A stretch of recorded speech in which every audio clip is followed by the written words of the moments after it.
Brian, what do you think? I go like that or go like this? Off center actually looked pretty good, to be honest with you. Yeah, I think that looks good.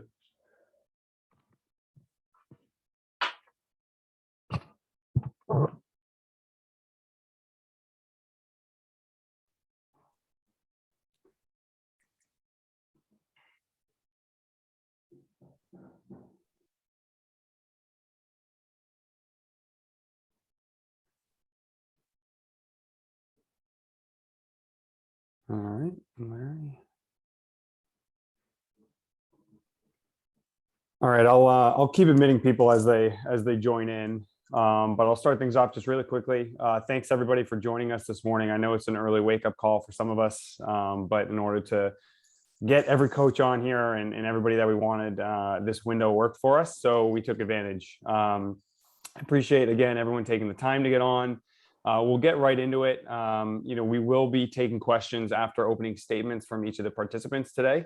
So if you do have a question, I just ask that you use the raise hand feature so that I can queue you guys up and then keep things moving along relatively orderly. So if you have any issues with that or questions, feel free to shoot me a chat as well.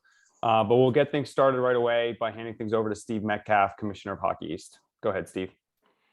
Thank you, Brian, and great to see everyone this morning, and great to see so many familiar faces that we haven't, in some cases, haven't seen their faces in a while. Thank you all for being here. Like Brian said, I know it's an early start for some, but we appreciate you taking the time to join us. Last year, obviously a very challenging year for us, but I would like to first off start by thanking everyone that made last year possible, from our staff to the officials to everyone at all the schools that worked so hard in keeping their teams safe, and then also competing throughout the year. At the end of the year, between our 21 men's and women's teams, we had played more games than any other college hockey conference, and we're really quite proud of that. Congrats to Northeastern women for getting to the national championship game, and of course a big congrats to UMass on their first national championship. An extremely rewarding end to the season after a really long season, obviously. And also want to recognize UMass for the #1 ranking as they start this year. We're certainly quite excited this year to launch into a much more normal, quote unquote, normal seeming year from every perspective. And as many of you know, the challenges that we had last year and doing the schedule every week certainly made for some exciting times. But this year, I'm happy to report there aren't more than a handful of student athletes, men or women, that aren't vaccinated. And so any of those that are in that small group have gotten a medical exception, and they'll be following NCAA recommended testing protocols. So as a result of that, and also given the fact that our officials are all vaccinated, we're very confident that we're going to play a full uninterrupted season. And our schools and our ADs are also confident in that. So that's just really makes us feel good as we get ready to start here. As we've already noted, I think, and probably folks have already seen, streaming will be free again for all of our games on Sports Live for men and women. So this is in part a thank you to all the fans who stood by us last year during a difficult year, and thanks very much to our partners at CBS for making this a reality.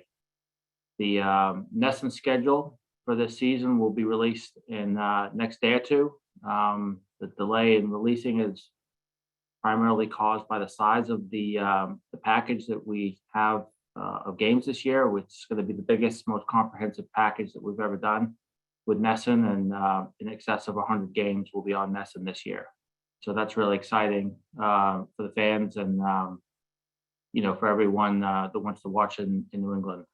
And then we're excited about this season and the talent in our league. We think we're very deep, and we anticipate having several teams in competition in the Frozen Four at the end of the season, which we'll be hosting in Boston with our friends at the TD Garden.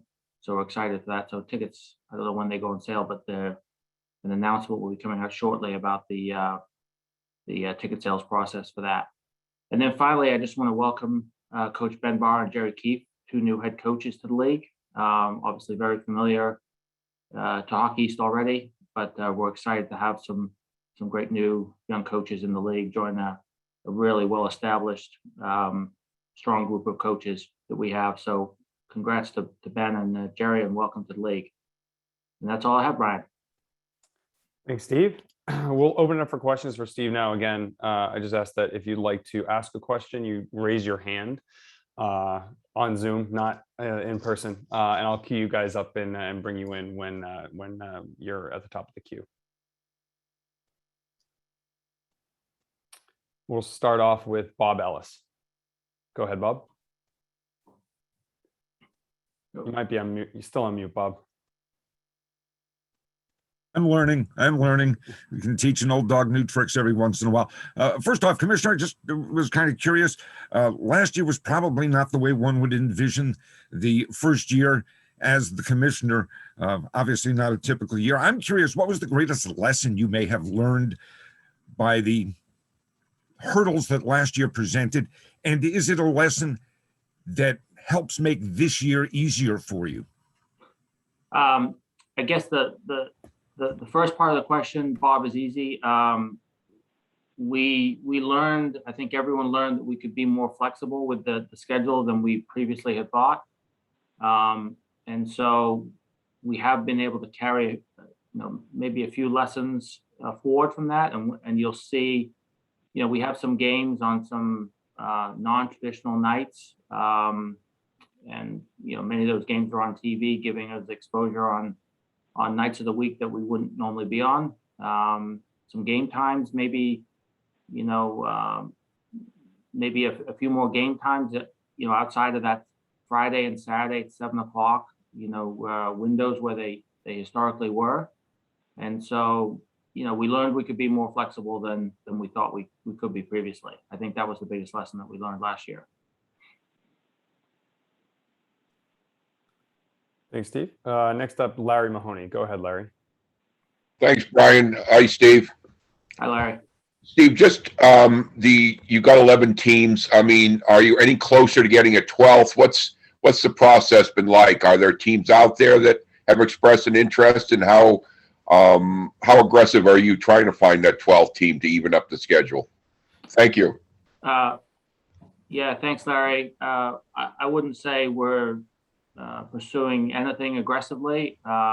We just came off a very busy, intense, and challenging year. But the executive committee and some of our ADs are always talking about what's best for the league. And if that involves looking at new members, then that's a conversation that we'll have in the future. But it's not something that's imminent, and it's not something that we feel it's a super pressing to do item, if you will. Okay, thank you.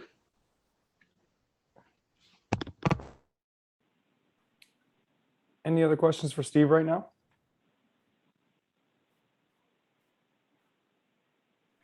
Okay, seeing nothing, I suppose we can move on. Steve will still be obviously available. Oh, here we go. Bob, go ahead. I was just curious how you as commissioner view success for a conference league. Is it about how many teams you get to the NCAA tournament or to the Frozen Four? Is it about TV money? Is there one thing for you that you look for and say, this means we're successful? Boy, Bob, that's a question I could probably spend a half hour answering, but I'll give you the short version of that. Obviously, in our business, when you're winning, that's a strong indicator of success. So, at the end of the year, when we're crowning champions, or like we did last year, winning national championships, that's certainly a barometer of success. I think another thing that we always are looking at is how successful we are financially and revenue wise, and how we do at the Garden. Obviously, we want a lot of fans at the Garden to see our product and see our teams. And then maybe the third bucket, if you will, was, have we done a good job, exposing our teams and our players and telling their stories and showcasing, all of their abilities, talents, and the successes that they're having on their campuses, and have we done a good job of showcasing those successes? Thank you. John Leahy, we'll take the last one for Steve from you. Commissioner, good morning. Quick question. Obviously, last year as media folks, we had to make adjustments in terms of COVID, masking and social distancing and whatnot in order to deal with the pandemic. As media members this year, what can we expect in terms of protocols? How closely will we be back to quote unquote what we normally have done? Thank you. Yeah, I guess I'll give you my best general answer at this moment in time, but some of those will be local decisions by the campuses. But I believe every school is going back to somewhat normalcy as far as media being able to attend the games, unless Brian tells me otherwise. Masking will be in place, I think, at every facility. So I think it'll be much more back to normal, John, than it was last year. But some of the there may be some campus policies in place at some schools, and some schools may be requiring vaccinations to go for all the fans and all the media. And some of those will be, constantly changing, I think, or could change. But as far as media going to the games, I believe every campus is welcoming the media, and I anticipate that, masking will be one of the protocols that you'll have to follow. Thanks, Steve. At this point, we've hit 8:40, so I want to keep things moving just to stay on time. Steve will stick around at least for this next section. But Steve, if you want to go ahead and introduce Brian Murphy, we can keep moving. Yeah, so let me just take a minute to introduce Murph. Brian Murphy came to us about, 16, 18 months ago. It seems like an eternity ago now, Brian. But he timed it perfectly, like myself. Came to college hockey and Hockey East at the beginning of a global pandemic. But did an outstanding job with all things officiating last year, and most importantly, developing our crew of officials, but also managing through a really difficult schedule last year. As everyone knows, there was constant changes, and that was changes for the teams, changes for television, and changes for the officials, and making sure we had 4 officials on every game, and Brian did an outstanding job. So now as we get into a more normal year, we'll settle into the more normal rhythm of the schedule and the things that he's going to do for us. But he's done a great job with our crew, and Brian Murphy. Thanks, Steve, and thanks everyone for your time this morning. First, it's a privilege to be a part of Hockey East and to work with such a strong officiating staff and the great coaches in the league. After 1 year, I can tell you that, being here is everything that I hoped it would be. And I appreciate the opportunity that Steve gave me. Last season was challenging for everyone, and especially for the officials. They met all the challenges from my perspective, and I believe we had a successful season. And as I said to Steve many times, we could never thank them enough for everything they did last year. We have a few announcements. First, after a legendary on-ice officiating career, John Gravelisi is moving into a new role on our leadership team as an officiating coach. John started in the league in 1984-85 as a goal judge. Following year, he became a linesman, which launched a career that would see him eventually become a referee and work on ice in the league for 36 years. He has been well respected by the coaches, his fellow officials, and the many student athletes he has worked with over his career. He took his tremendous ability to communicate and weaved it into an officiating career that will long be remembered in Hockey East. I first met Grav in the summer of 1985 at an officials development camp run by USA Hockey in Colorado Springs. He will be a great resource for our officials and a tremendous asset to the league office. I look forward to working with him in the new position and to continue the development of our officials. Second thing we have is last week, we held the first ever player safety meeting with over 300 coaches and student athletes participating. A 35-minute Zoom presentation was born from an analysis of our game misconduct and supplementary discipline cases from last season. We saw the need to educate our players and coaches on clean body checks and some reckless plays. In a separate Zoom call, we showed our officials videos of plays we could judge better to elevate officiating. We also shared with our member institutions a 13-minute video on concussions, which was produced by the NHL in 2013 and was made available to every school so they could show their players. The NHL has used education to reduce the number of checks to the head and other reckless plays. We hope our education process will produce similar benefits. We believe we have the best officials in college hockey, but we're constantly striving through video to work to improve our level of performance. Our focus is on education. We're trying to work on the standard of penalties, as well as officiating positioning, judgment, and procedures. We are transparent in our communications to keep the coaches and officials on a consistent playing field.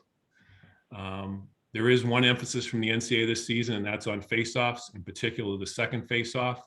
The NCAA felt the second faceoff was not as fair as the first one because officials were avoid calling a faceoff violation penalty. We will follow the faceoff standards outlined by the NCAA for this season. And lastly, as you know, Bob Bernard, one of our top linesmen, was injured in our championship game. He had a torn hamstring that night. He's fully recovered. He worked the scrimmage with BU the other day, and we expect him to be back regular schedule this season. That's all I got, Brian. Thanks, Murph. We'll take questions from Murph now. Again, please just raise your hand if you have one. We'll start with Bob Ellis. Thank you very much. And Brian, I think this is the first time you and I have talked. So I look forward to it and look forward to getting the opportunity to talk with you, maybe in person during the season. Anyway, that said, as you're probably well aware, fans love to pick on officials and blame them for this and that. As you said, last year was your first year in this role for Hockey East. I'm curious, what was your overall impression of the officiating, and are there specific areas that jumped out at you and said, this is where we need as a group to improve? I think the first thing that really, I guess, it shouldn't have surprised me, but until you start working with people, you don't really know people or understand them. And even though I knew some of the officials before I got here, obviously being in a leadership role is a different position, but how much they care about the game, how much they care about doing a good job, how much they want to learn. They embraced our methods of teaching through video. We send them weekly emails. We send them an email twice a week, basically on Tuesdays and Thursdays. Tuesday is more focused on referees, where Thursday is more focused on linesman work and rule interpretations. And the officials embrace the education process. And I think that was probably the biggest thing. They want to learn and they want to get better. And I think that's part of it. And I think it's a learning curve for them too. And I think, we're trying to, stay away from penalties, which, just aren't there. Our theme for this year is don't look for something that's not there. I mean, sometimes we don't want officials searching for things. Usually penalties or things that happen in the game will jump out at you. And we've shown them multiple examples. We've had 3 hours of Zoom calls over the last couple of weeks, and we've shown them examples of plays where we just don't want them looking for something that's not there.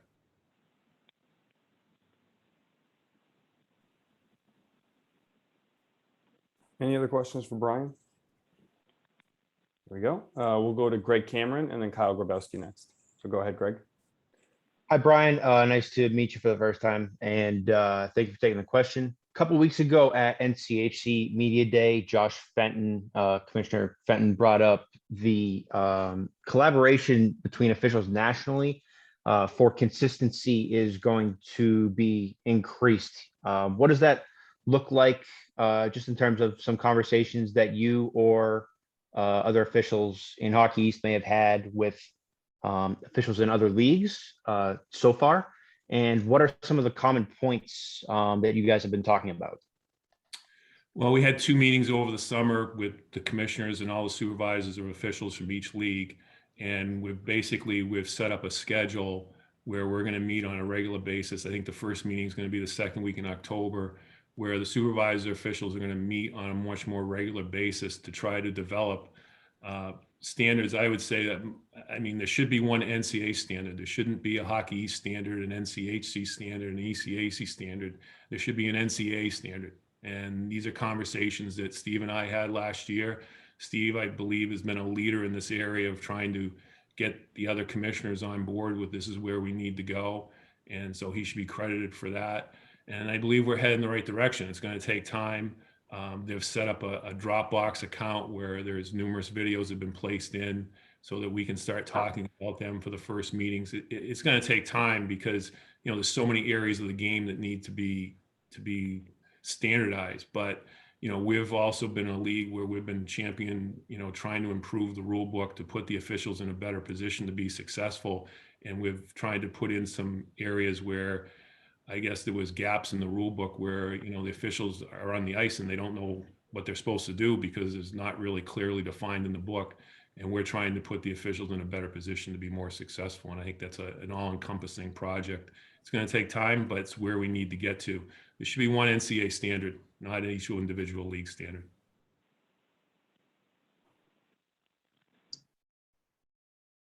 Thanks, Murph. Kyle, last question for Brian. Go ahead. Do you think you guys are going to have any sort of nostalgia for the empty arenas and not having to deal with immediate performance reviews from a couple thousand of your close friends? Listen, I'm going to miss the empty arenas because I could sit wherever I wanted and I didn't have to worry about parking and I could walk right in. There's no fans. It was awesome. I could walk around the concourse and there's nobody there. But obviously, we're all about fans. I think the officials are going to be happy to have them back. I don't think, listen, I officiated for, 32 years in the NHL. I mean, you live in a fishbowl.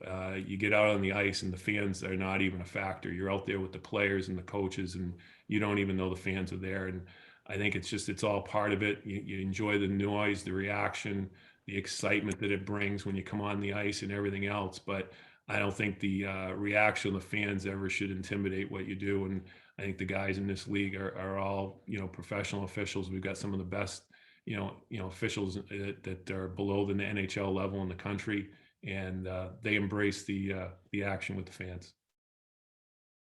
Thanks, Murph. Appreciate it. In the interest of time, we're going to get right into the coaches now. I will connect with those that still have their hand raised for Murph after the call so that we can get you guys connected.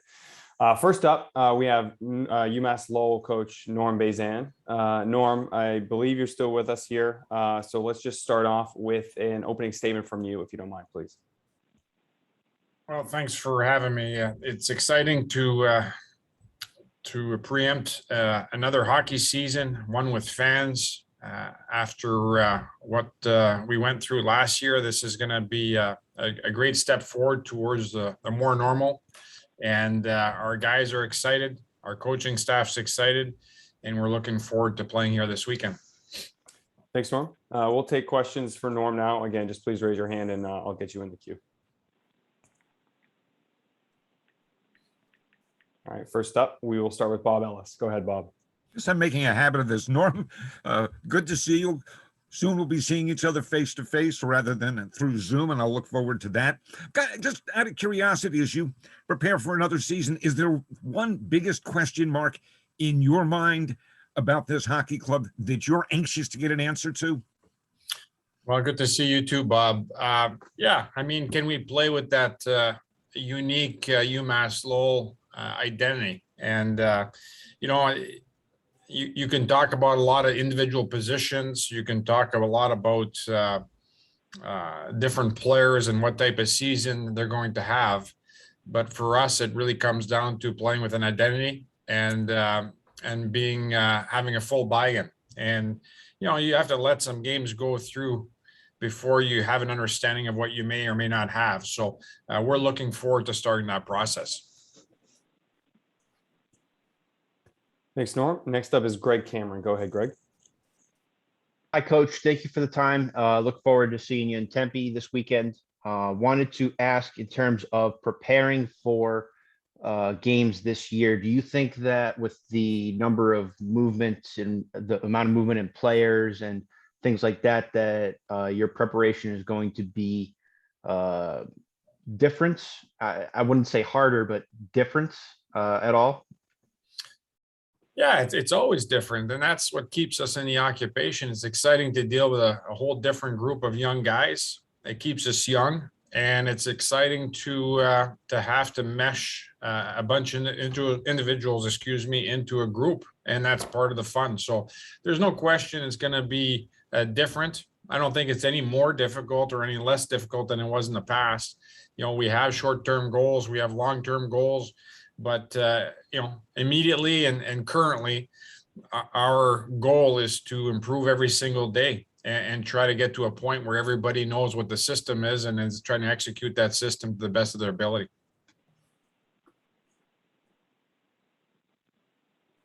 We'll go back to Bob Ellis now. Go ahead, Bob. Norm, I'm curious, last year with all the challenges that it presented, as far as not just what a team could do in the Saugus Center, but what they had to do when they were away from the Tsongas Center. As players, as students, it was a very different experience. Do you think an experience like that ends up paying dividends down the road in some way? Does it prepare a team better for the year ahead than maybe anything else could have? Gee, I hope so, Bob. I think for all of us, last year was an incredibly challenging year, whether it was in our personal lives or our professional lives. And there's some good that comes out of everything. I mean, with adversity, everybody grows a little bit stronger.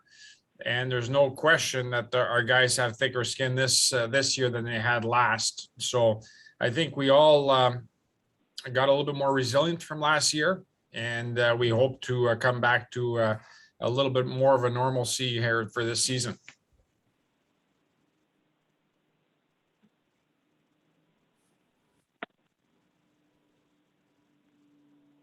If I might be allowed to follow up, Norm, I had asked earlier about questions that you might have. I think a lot of people look at the UMass Lowell roster and wonder where the scoring is going to come from. Are you, as a head coach, confident that this team is going to find a way to put the puck in the net with regularity? Yeah, we'll determine that once we start playing hockey, Bob. It's the guys right now are just looking to hit someone other than their teammates. And yeah, we've had some scrimmages where a lot of different guys have found the back of the net, and that's exciting. Until you've played 4 or 5 games, you really don't know what you have. But we're excited for the season. A lot of guys like Connor Sodergren coming back for a 5th year, Andre Lee coming back as our top goal scorer, point getter, Reed Stefansson coming back healthy. Are all going to be exciting to watch. Those guys are come to mind first simply because they've been with us.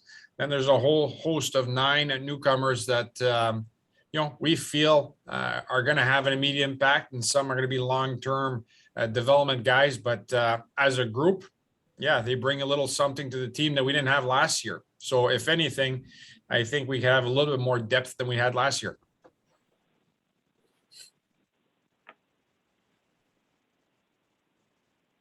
Any other questions for Norm out there right now? Coach Bernie Corbett, how you doing today? Good, Bernie. How are you? Doing okay. I was curious as to an effect on recruiting for you and your program. Traditionally, you've covered some ground with your recruiting and had success with European products, etc. And in the virtual world, the impact on recruiting and being able to familiarize yourself with players and put them in a position to bring them to your program. Yeah, so I guess if I understand your question correctly, Bernie, you're asking how the COVID year has impacted our recruiting? Yes. Yeah, I think it's impacted all recruiting across the country. I mean, obviously, we've got a whole new rule. We've got guys who transferred to other schools. We've got a whole new landscape. So there's a lot of changes, but with change comes opportunity. And we've been able to have a lot of different guys come in from a lot of different places. So for us, it hasn't changed a whole bunch. We still recruit globally. We have more of a European influx than we've ever had. We've got over 10 guys on our team that speak at least 2 languages or more. So it's an exciting time. It's a chance for coaches to adapt and evolve, and that's how we're looking at it. Thanks, Norm. We'll take one more for Norm that's out there, and it will go to Greg Cameron. Go ahead, Greg. Coach, when the transfer portal kind of became a very, very prominent thing in college hockey, you called it, you said it was disconcerting where it was heading. I wanted to know if you felt the same about it now. Yeah, I don't even think about it now, to be frank with you, because it's part of our landscape. So I've accepted that. I certainly feel like it wasn't a step forward for college hockey whatsoever. At the same time, it doesn't matter what my opinion is. It's with us now. And our job as coaches is to adapt and evolve. We feel we've done that. We've got three transfers on our team now. And we're evolving and we're adapting. So it's from our standpoint, it is what it is. We move forward and we hope to have success and compete for the top half of our league. Thank you, Coach. Norm, thank you so much for taking the time to join with us today. I know you got a travel day today. So good luck out at Arizona State. We look forward to seeing you down the road. Thanks, guys. All right, next up, we have Maine head coach Ben Barr. Ben, I think I saw you on there. Are you still with us? I am. Hey, Brian. Great. Hi, Ben. So we'll start off here right as the clock flips to 9. Just taking an opening statement from you on the year ahead and I suppose your new outlook from your chair in Orono. Yeah, well, thanks for having me. Obviously, this is my first one of these. So the last couple of months, I've been learning how to deal with some of the things that you don't deal with as an assistant. So, but we have a great group of guys. Their attitude and effort's been outstanding in the last month on the ice, and just looking forward to we have an exhibition on Saturday and play the following weekend. Great, thank you. We'll now take questions for Ben. Again, just please raise your hand to jump in the queue.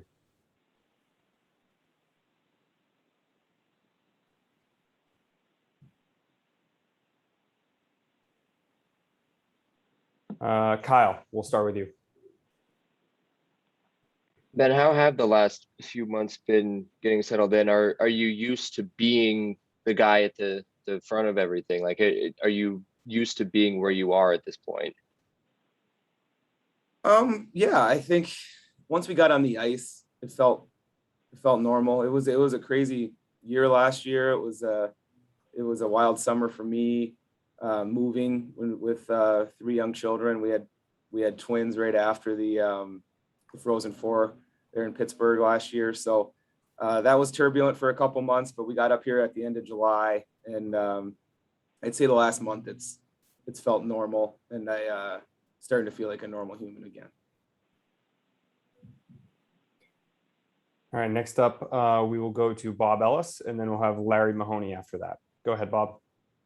I don't mind yielding to Larry. He's one of the great hockey writers, and this is the hometown guy. But I just was curious, Coach, how long does it take before a team that is mostly guys you didn't recruit, you haven't coached in the past, how long does it take to feel like this is fully your team? Hey, Bob, great question. I don't know how you try to speed that process along as fast as you can. I will say that the student athletes we have here have, embraced me and our new staff wholeheartedly since the day we got here, even before we got here. So it's a credit to them. They're all really, really good kids. Red and his staff recruited some phenomenal human beings up here. So they're here working hard.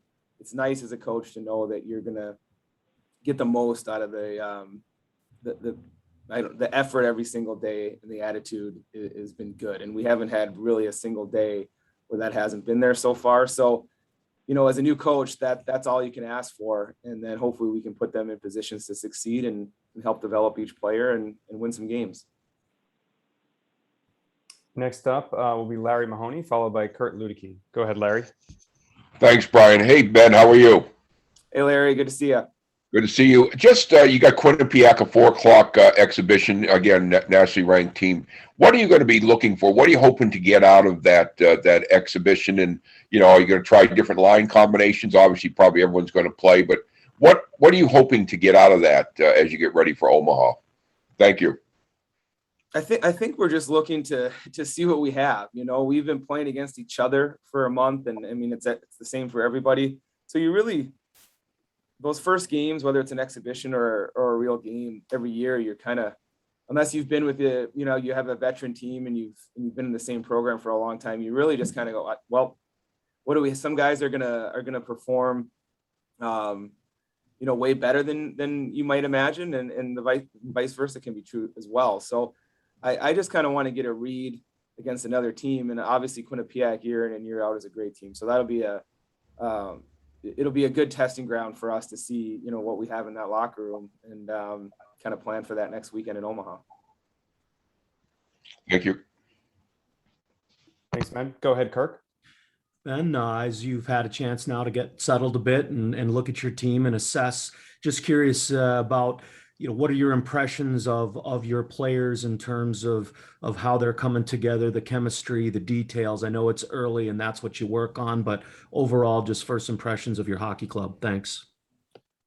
Thanks, Kirk. I think we have a really hardworking hockey team. I don't think we have 10 or 15 superstars. I think we're going to have to be a team that everybody plays to their ability, to their, to a really high standard every night. And that's going to be the way we have success or we don't have success. So, I can say that I think we have a lot of depth. So, there's going to be a lot of competition for playing time, which is good, especially with a new coach and a new staff. So I think they're very motivated. I think after last season and in the ups and downs and what our team particularly had to deal with up here, I think they're really excited about having a more normal year, and obviously playing here at the Alfond is going to be really exciting in a couple of weeks as well. So I think they're eager to show that maybe what happened last year wasn't necessarily wasn't the real Maine Black Bears. All right, and I think, Bernie, do you have a question? Do you want to jump in? Yeah, Ben, well, congratulations on obviously having the opportunity. And when you take over a program, I guess it's going to be the one or two situations, two scenarios. It could be a program where it has not enjoyed a tradition of success, or in the case of Maine, there is a tradition of success going back almost 3 decades now with what they've accomplished. How much have you been able to familiarize yourself, embrace it, and make yourself part of that tradition to take forward with what you bring to make Maine a success again in Hockey East and beyond? Thanks, Bernie. That's been the one, I've had some people ask me that question. It's been the one difference for me as opposed to some of the other programs that I've been fortunate enough to work at. The success in the past here is fantastic. I mean, the tradition, I've never been anywhere that, the tradition is as rich as it is at University of Maine. So that's been really unique for me. And with all the people that came before me, coaches, players, so, which is great.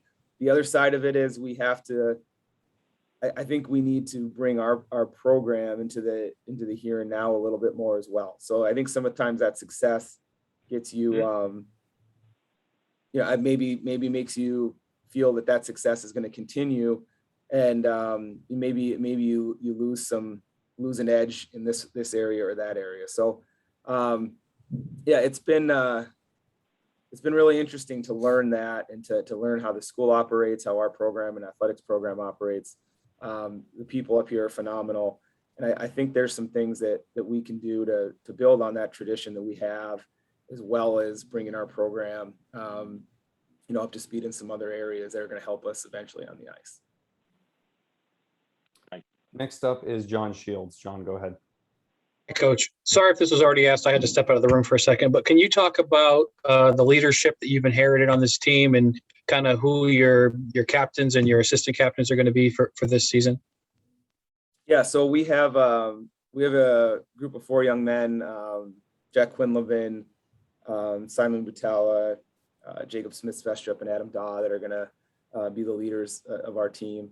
They've been great for me, just trying to understand each individual player. Those guys have been here a long time. They're really good human beings. So that's been really nice to have a group like that, as a new coach to kind of help with the transition.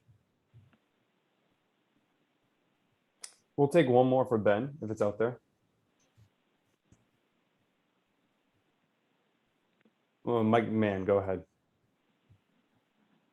Hey, Coach, just a quick question on the transfer portal and being a new coach. Is it kind of unique now to this opportunity where you're a new coach coming into a program, trying to build up, your roster, and you guys weren't super busy in the portal, but were able to add a couple of guys? I mean, is it beneficial to someone in your position to be able to add some experience at a time when, maybe a few years ago that wouldn't have been an option? I'm like, yeah, I think the time will tell. I think there's good and bad aspects of the portal. If you're trying to build a team and a culture, I guess that takes time, and usually you want players that understand what you're trying to do, and that's a 1, 2, 3, 4 year process. So having guys coming and going all the time might not be the best scenario. The other side of it is, a lot of players are recruited by many schools before they ultimately decide to go to particular programs. So you are familiar with a lot of players that aren't on your team. So if you can add players that you think are a good fit for your culture, that you have some familiarity with, that can definitely be a benefit. So I'm not sure if it's something that, if your program is healthy, that you're doing a lot of every single year, but if you can add a guy or two that you're familiar with, that will fit that locker room, definitely can be a benefit. Great. Thank you so much, Ben. Appreciate you again taking the time to jump on with us this morning. Looking forward to seeing how your program does starting this weekend. Thanks, Brian. Thanks, everyone. All right, next up, we have another new coach, somehow newer than Ben, Jerry Keefe of Northeastern. Coach Keefe, I know I saw you jump on earlier. You still there with us? Yep, I'm right here, Brian. Hey, Coach. So we'll get right into it. If you don't mind, we'll start off with just an opening statement from you. Yeah, excited to get going this weekend. Saturday night, it's live. So we've had a pretty good preseason. I know our guys are excited to get going, get fans in our building, and it's been a long off season. So we're ready to go. Great, thank you. Again, we'll take questions for Coach Keefe. Please just raise your hand to jump in the queue.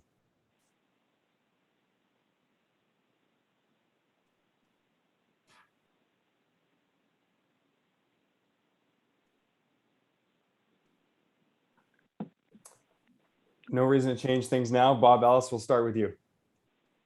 Thank you very much, Brian. And I'm just curious, kind of a different take on the question I had asked Ben Barr. You've been with the Northeastern program for a number of years. I suspect this team feels very much as though it is yours. You've had a hand in putting this roster together over a good period of time.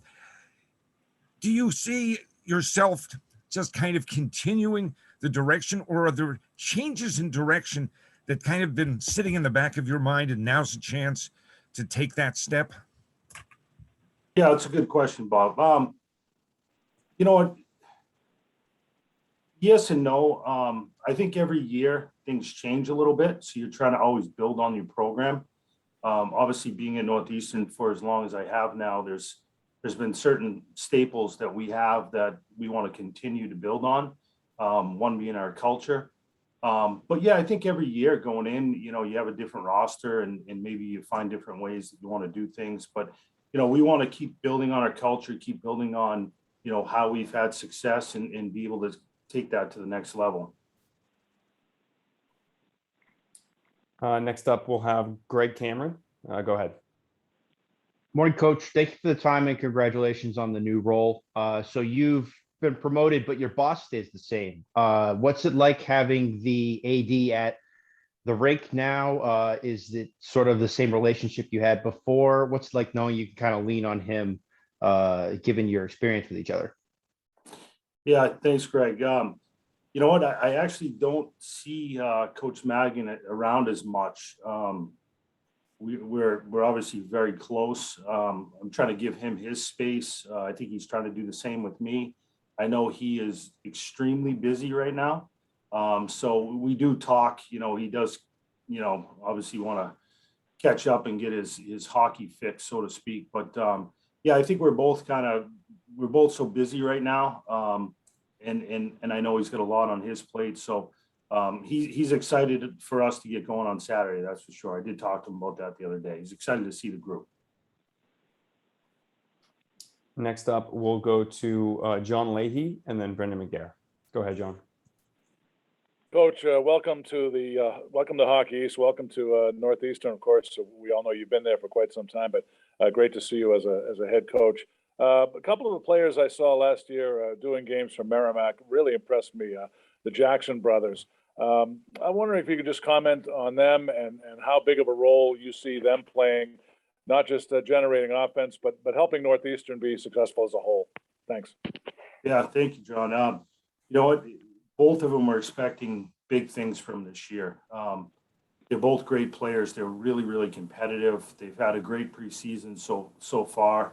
They're going to play significant roles for us this year. I see them just continuing to get better and better. They're obviously got great offense to their game, but I think they're really learning how to play and have success at this level, both on the offensive side of the puck and the defensive side of the puck. So the Jackson twins are they're going to be a big part of it this year for sure. Next up, we'll go to Brendan McGarr and then check in with Bernie to see if he has a question. Go ahead, Brendan. Good morning, Jerry. Just wanted to ask about Jaden Struble. You know, you've seen him his first 2 years up at Northeastern. What kind of steps are you looking forward to see him take heading into his junior season with the Huskies? Yeah, for sure. The biggest step that we need Jaden to take this year is really a leadership role. And he's more than capable of doing that. He can impact the game in a lot of different ways for us, both from an offensive standpoint, defensive standpoint. He can be physical.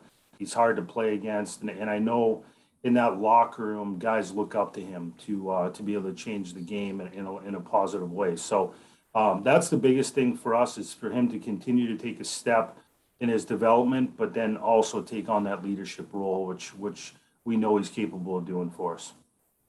Thank you very much. Coach, Bernie Corbett, congratulations, obviously, on being elevated. Jerry, look forward to talking to you this season. And just my question about your goaltending situation. Devin Levy, we heard a lot about him, obviously significant resume, making the Canadian junior team. His status and health and readiness for this season and at that position for you. Yeah, I was waiting for that question, Bernie. He's healthy. He has had a great preseason for us. He's as excited as anybody is to play, that's for sure. I think our whole group is excited for him, to see him in the net for us. But he is 100% healthy and ready to go. Okay, thank you.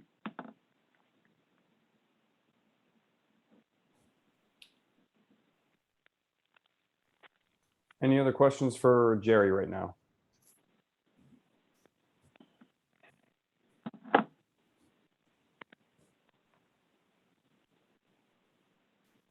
All right, Coach, with no one else in the queue, we can let you hop off a little bit early this morning. I appreciate, again, you taking the time to get on early, and good luck this year. Thank you. Thank you, everybody. Looking forward to a great season at Hockey East. Thanks. Thanks, Coach. All right, for the next 10 minutes or so here, we have a little bit of a break just because of the shuffling we had to do with some coaches' schedules. So we will take a break. If there are any questions that I can help you with, I'd be more than happy to answer them. I'm going to stick around here and just kind of tidy things up. So if you have anything for me specifically, shoot it away. Or I think Steve is still on. We can kind of chat for the next 12 minutes or so before we are joined by Scott Borek from Merrimack. Yeah, if anyone has a follow-up for me, I'm happy to make it in that if you want.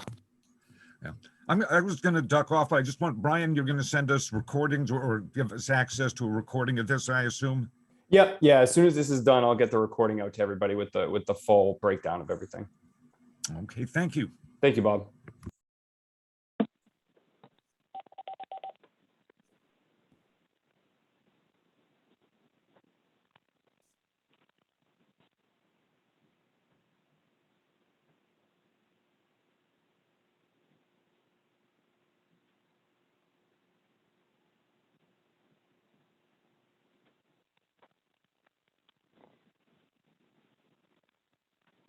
I'm gonna go have my bagel now, Brian. All right, Bernie. We'll probably kick off right around 9:30 again. So just check back in with us then. I had to set my alarm way early today.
And I'm going to switch back to my computer. We lost internet for a brief minute, so I'm going to log off and then get right back on. Okay, yeah, no problem. Definitely been there. Thanks, John. Sure, thanks.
All right, we are right at 9:30. So next up will be Scott Borek of Merrimack.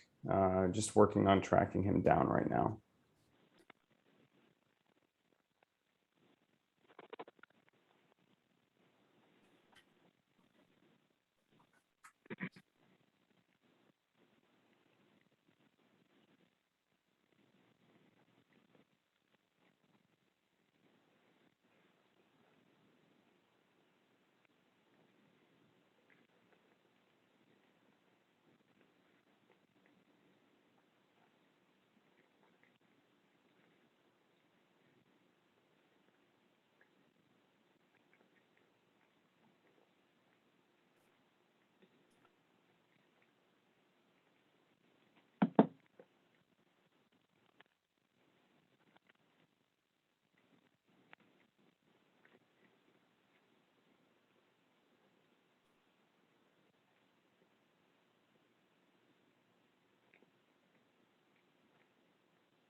There we go.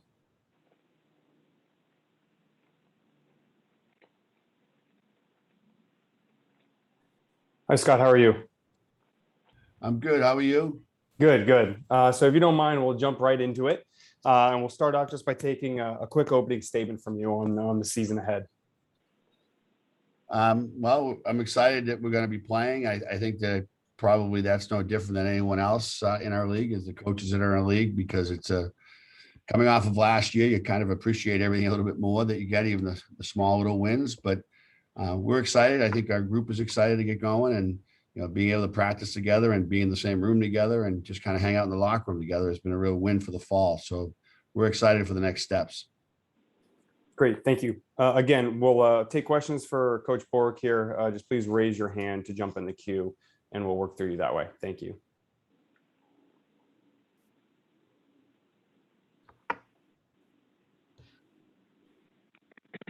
We'll start off with John Leahy. Go ahead, John.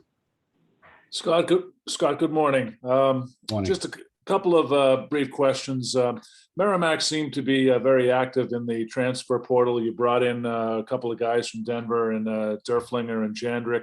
I'm wondering how you see them fitting into the process, and also replacing a guy like Chase Greasock, who is so important offensively to you. How do you feel those pieces of the puzzle will all work out? Well, it's interesting. The two young men from Denver, Steve Jandrick and Derflinger, Jake Derflinger, both had previous relationships with our coaching staff. So being involved with them as transfers was really a restart of a process that both Josh and Dan had with each of them. So we knew them pretty well when they got here. They knew us fairly well when they got here.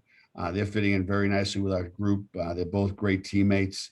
They both have a really high work ethic.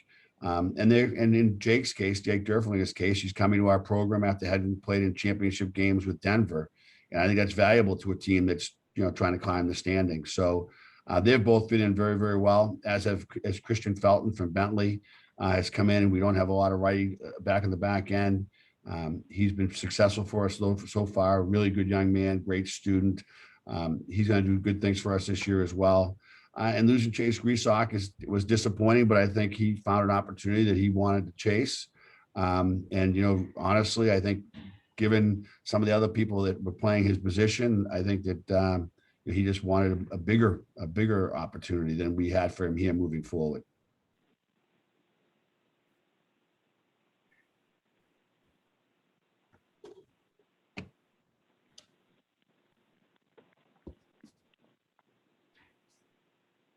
Other questions for Coach Borek? Coach Bernie Corbett, how are you today, Scott? I'm good, Bernie. How are you? Doing okay. Just wondering about the situation sometimes with the way the schedule shakes out early on. you've got a little bit of time to maybe play a non-league opponent, but you'd be jumping right in with a league opponent. Your thoughts on that with I'm sure a short window to put everything in that you want to be ready to drop the puck. Well, that was an opportunity that was presented to us, not one that was chosen. But I think at the same time, Providence is doing the same thing. So it's two teams that are getting prepared for each other quickly. They're obviously a very good team. They're going to be a really good team in October. They'll be a great team in February. So, we both face the same thing. So we're going to, hopefully be able to get ourselves in a position to have a really good game there. I think it's a great way to open the hockey season for both teams and frankly, for the whole league to be playing that first night possible on Thursday. So we're excited for it. I'm sure they are as well to get started. And, hopefully we're playing for points right away and hopefully we're ready to go. And Coach, thanks again. You're the only coach that I saw face-to-face last season. You made a point of coming up and saying hello. You took the long walk up at Walter Brown Arena. So my thanks. Of course, Bernie, of course. I was the only lucky one who got there. We were socially distanced, I might add. Yes, with mask on. That's right. Next, we'll go to Kurt Luedeke. Go ahead, Kurt. Coach Borek, looking forward to covering your team. Just interested in your assessment of where the strength of your lineup is and what you're most looking forward to in terms of seeing the growth of your club this year. Thanks, Coach. Thanks, Kirk. I for the last couple of years, I think as our team has improved, we've really relied on our back end to do that. Zach Ewens and Declan Carlisle, Zach Vanel, Liam Dennis, and they've all played big minutes for us. So they're all juniors now. But they really moved our program, I think, forward from a competitive standpoint. This year, what I'm really excited about is our forward group, to be honest. I think we're very deep. I'm not sure if we have better players than anyone. I just think we have players that are strong and are good and competitive, and I think that's going to help us be competitive. So I think we'll have our deepest group of forwards that we've had since I've been here, and that will help us push forward. Is my hope that we can lean into them, and they'll give us more offense than we've had in the past. Which might make it easier for us to be successful. Next, we'll go back to John Leahy. Go ahead, John. Yeah, Scott, I'm just curious about the goaltending situation as you head into this year. You have two of your goaltenders coming back in Coburn and Borgil. You've added a goaltender, Hugo Olas, who's a New York Ranger draft pick. So how do you feel about the goaltending as we approach opening night here? I'm excited about our goaltending. I think that Zach Borgil established himself last year as a young man who could play and compete in this league and did really well for us. And when our team played well down the stretch, he was the guy that, was leading the charge from the back end. I also, Troy Coburn is a extremely hardworking young man who can play at any time because he's prepared. He makes us better in the locker room. He makes us better in his practice habits. So he's pushing our whole team. We also, obviously, you mentioned Hugo Olas. Hugo is a talented young man. He's a mammoth young man. And it's going to take him a little while to get used to the North American pace. For these Euros coming over, even in that, the phonetic pace of the game compared to what they've played on the Olympic sheet. And also just the fact that he's going to have to own his crease and he's going to have to fight for ice in North America, which he didn't have to do really in Sweden. So there's a couple of growing points there that he has to get through. But once he does, I think he's going to be a very impactful young man to our program. We'll take one more question for Scott if it's there.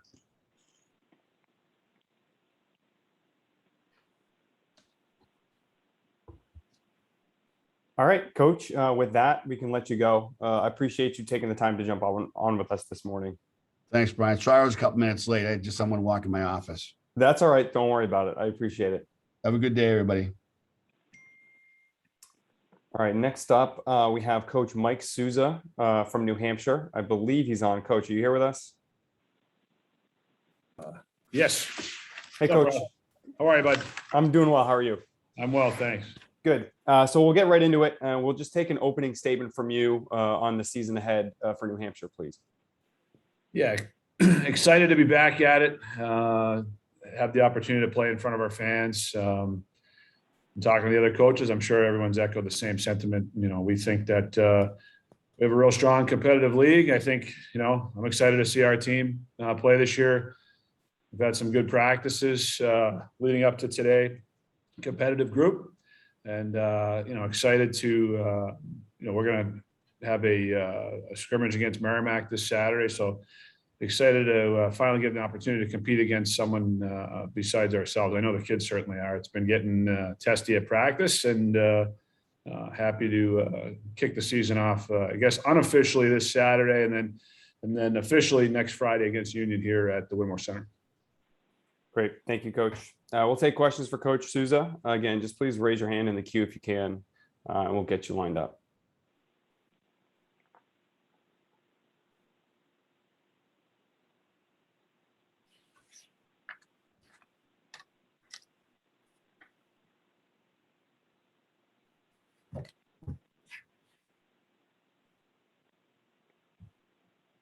Gonna be easy, Brian. I know, no kidding. That's the easiest one so far. I guess Bernie hasn't been raising hands. Bernie, do you have anything for Coach Souza? Coach, first of all, hello, Mike. Hey, Bernie, how are you? I'm doing okay. Looking at some of your returnees, some good options offensively. How do you see that particular area of the team on the offensive side shaping up, and what might you have added to guys that you've got like Pearson and Erickson and some guys that have proven that they can produce in this league? Yeah, excited. Goes without saying, excited to have Jackson and Callie back. And then, Philip Engrass is a guy we've had here now for 4 years, and he's never had a complete season. He's never started the year on time. So he's looked strong and solid here through practice. And, we added Harrison Blaisdell from North Dakota.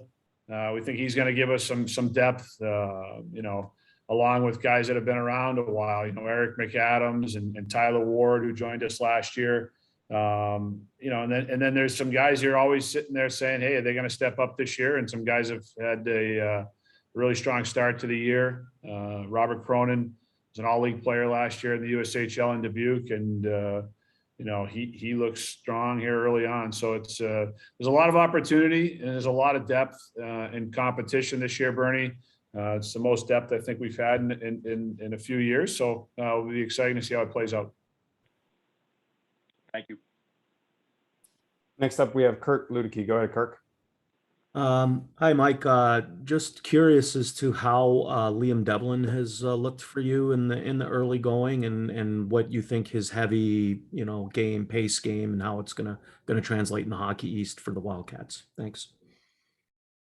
Yeah, Liam is a guy that there's I think most of the coaches, if not all the coaches in our league, would say there's a tremendous correlation between what a player's done in the USHL, for example, and what they're able to do in Hockey East. And Liam, played a significant role last year in Omaha, and he's come in and he's looked like a guy that spent some time in that league. He's in all honesty, he's ahead of where we thought he was. He's strong, he's competitive, and he can really push the pace. He adds a dimension to our team that I think is going to help us. It falls in line with what I mentioned about us having more depth. He's been a welcome addition to our group, and excited to see him develop in his time here with us. Thank you very much. Next up, we'll go to Andrew Gardner. Go ahead, Andrew. Hi, Mike. Looking forward to covering your team this year for the New Hampshire. I just wanted to ask you, you have 11 seniors on the team this year. What would you say with an experienced team like that is going to be the strongest facet of your game? Well, I think that what you just said is important. If this is a group that, there's a strong group, strong character group, real competitive group of seniors. And, I think they drive the competitive spirit of our team, led by our captain, Will McKinnon, a guy that's not going to show up, on the score sheet necessarily, but is such an integral part of the way we want to play and the way we want to practice. So, and then Verrier, McAdams, guys who've been around the league for a long time. And that's important, I think, in our league, where knowing, how tight things are going to be throughout the year, and having experienced players matters. And so these guys have done a great job. This senior class has done a great job, and I don't expect that to change.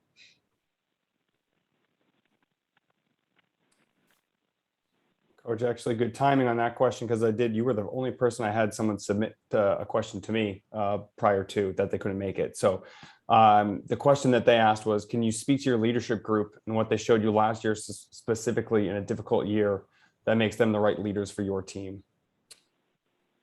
Yeah, I mean, I think we all know that last year, I always say in our little fiefdom where, that's everything to these young men. And to have the ups and downs that were associated with last year was difficult for them.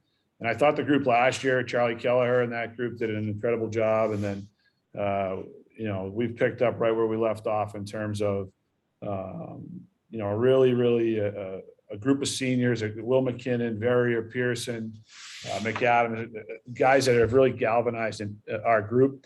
And most important to me, Brian, is how quickly they've got the new players, the freshmen, the transfers, integrated into the way we want to not only play but act and the overall culture of our program. And that's, this coaching staff's only with the team a couple hours a day, and then they're with each other the rest of the time. And I really rely on those guys, and they've done a fantastic job. And we're fortunate to have the leadership group that we have here at UNH.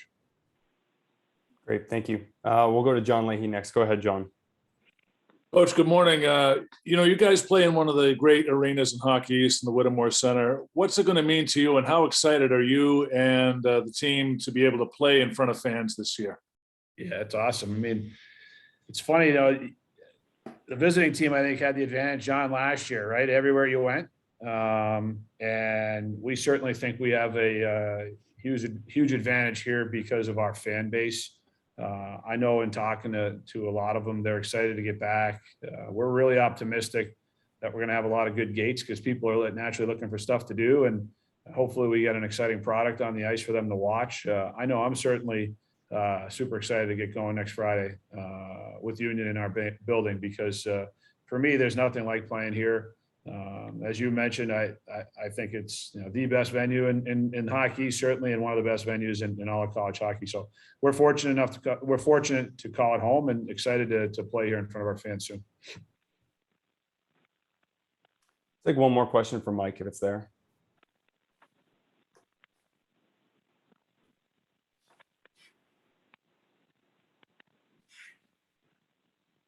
Bernie, I hate calling on you because I feel like I put you on the spot, but you popped up on my screen. Do you have a question for Mike? Maybe he's just not there. All right. With that, we can let you go a little bit early, Mike. I appreciate you taking the time this morning and jump on with us, and good luck this weekend. Thanks, guys.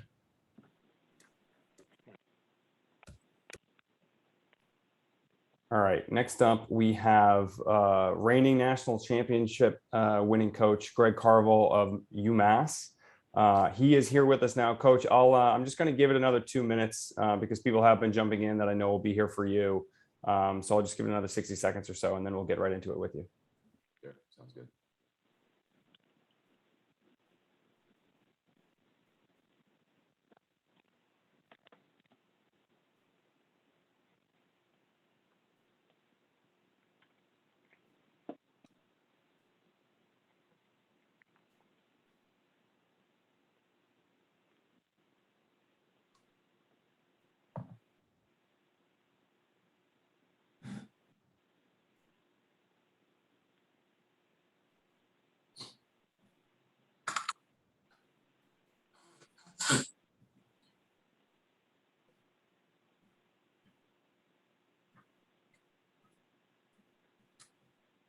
Brian, maybe I could just jump in and give Coach Carvel some quick kudos, and not on winning the national championship, but as his schedule evolved over the last few months, and some of his opponents became unavailable, and he was filling slots on his schedule. No one's going to accuse him of ducking anyone. He had Minnesota State and a trip to Michigan. So, a lot of coaches would try and go the other route. And I give big kudos to Coach Carvel for, sticking true to something he said in the past of, he'll take on all comers. And that's exactly what he's done. So, kudos for that, Carv, and let's hope it works out as well as we hope.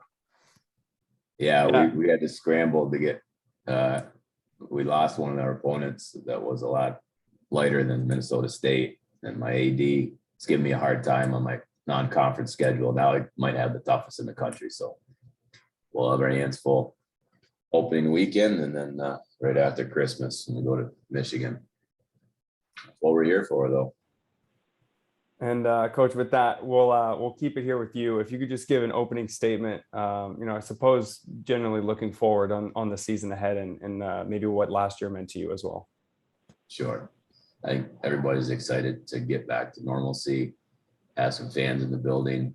That was the one thing that was missing in our season, that we didn't have eyes on our guys as live as we were winning games and luckily winning championships. So looking forward to this weekend when we can raise a banner and have a full building. It's officially sold out. 8,500 seats are sold at the Mullen Center, and excited to defend the championship. And it's one thing I know, that last year, whoever was the preseason #1 didn't win it all. So the fact that we've been given that ranking in preseason means absolutely nothing. I know you have to be good, but you have to be really lucky also to win championships. And we felt that that was the case last year. I like the team we have coming back. The difficult part is that we have about 40% of our team are new players. We had from graduation, and then 3 players signed NHL, left early. We've had to fill some holes, and it doesn't matter how good those players are, it takes time. And that's been the biggest challenge so far, is to catch onboard these players. We've got 3 transfers, one from Denver, one from Cornell, and one from Dartmouth. So the 3 players that signed early, we filled those holes with, we think, experienced players. And Matt Murray comes back for a 5th year in goal. So as strong as our team was last year, I think our depth is as good this year, if not better, except for in the net, where Matt will be on his own for the most part, instead of fighting Philly Lindbergh for the net. And we're excited. We got our hands full opening weekend against Minnesota State. They're a hungry team. I view them the same as us 2 years ago after we made our first trip to the Frozen Four, and you get really hungry after you have that experience. You learn a lot while you're there, and it really pushes your program forward. So we're going to find out what we're made of right off the bat here against a very good Minnesota State team. Great. Thank you, Coach. We'll take questions for Coach Carvel. Again, please just raise your hand to jump in the queue, and we'll queue you up that way.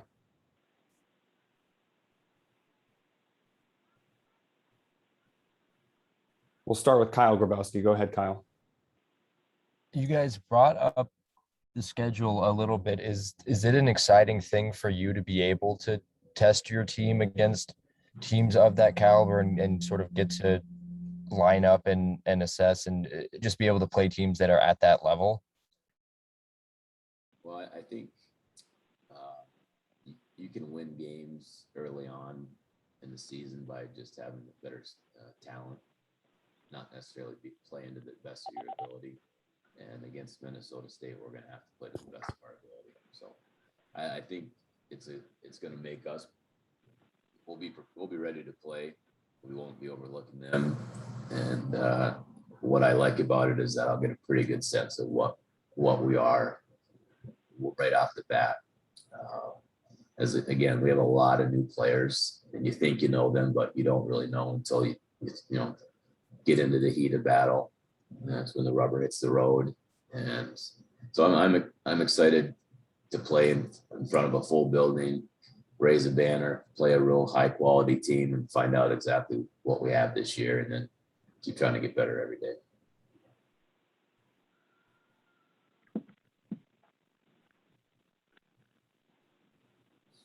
Coach Bernie Corbett, good to talk to you here today. Checking in on your goaltending position. I guess there was some significant time passed before the announcement about Matt Murray. What went into that decision-making process? Was there some doubt as to whether he was going to come back for that 5th year and essentially be the guy this year with the status that he had in the past with he and Lindbergh splitting time and both being obviously elite goalies. Yeah, with the whole COVID situation and guys getting granted another year, as a program, we had the philosophy that, hey, if you've been here 4 years, it's probably time to move on. I know a lot of schools are bringing back kids for 5th year. We didn't want to, we have kids coming up that were committed, and we didn't want to kind of push kids back. So you've seen a couple of our kids sign pro contracts, a couple have transferred to other schools. With Matt, it's a unique situation that, Lindbergh told us that he was most likely going to sign and go pro. So that created a different situation. So and then you asked why it didn't get announced until a little bit later. That's the reason why we didn't know that Philly was signing. But once he told us, we went back to Matt and offered him to come back because he'll own the net this year. So that's the reason why. And it's pretty funny that he's coming back, and he already owns probably half of the goaltending records at UMass. Right. Most wins, most shutouts. I'm not sure what other ones he owns, but feels comforting for me that our goaltending will be solid again, as it has been for the last couple of years. All right, next up, we'll go to Mike McMahon, and then after that, Kirk Ludicki. Go ahead, Mike. Hey, Coach, Bernie kind of stole my thunder with the Matt Murray question, but I got another one. How do you kind of turn that page, and what's that message to the guys to turn the page to the new year? I mean, is it kind of almost symbolic? You raise that banner the first night, and then it's like, all right, that's done with now. Now it's full steam ahead on this year. Or what's kind of the messaging on how you just make sure that mentally you've turned the page into a new year? Yeah.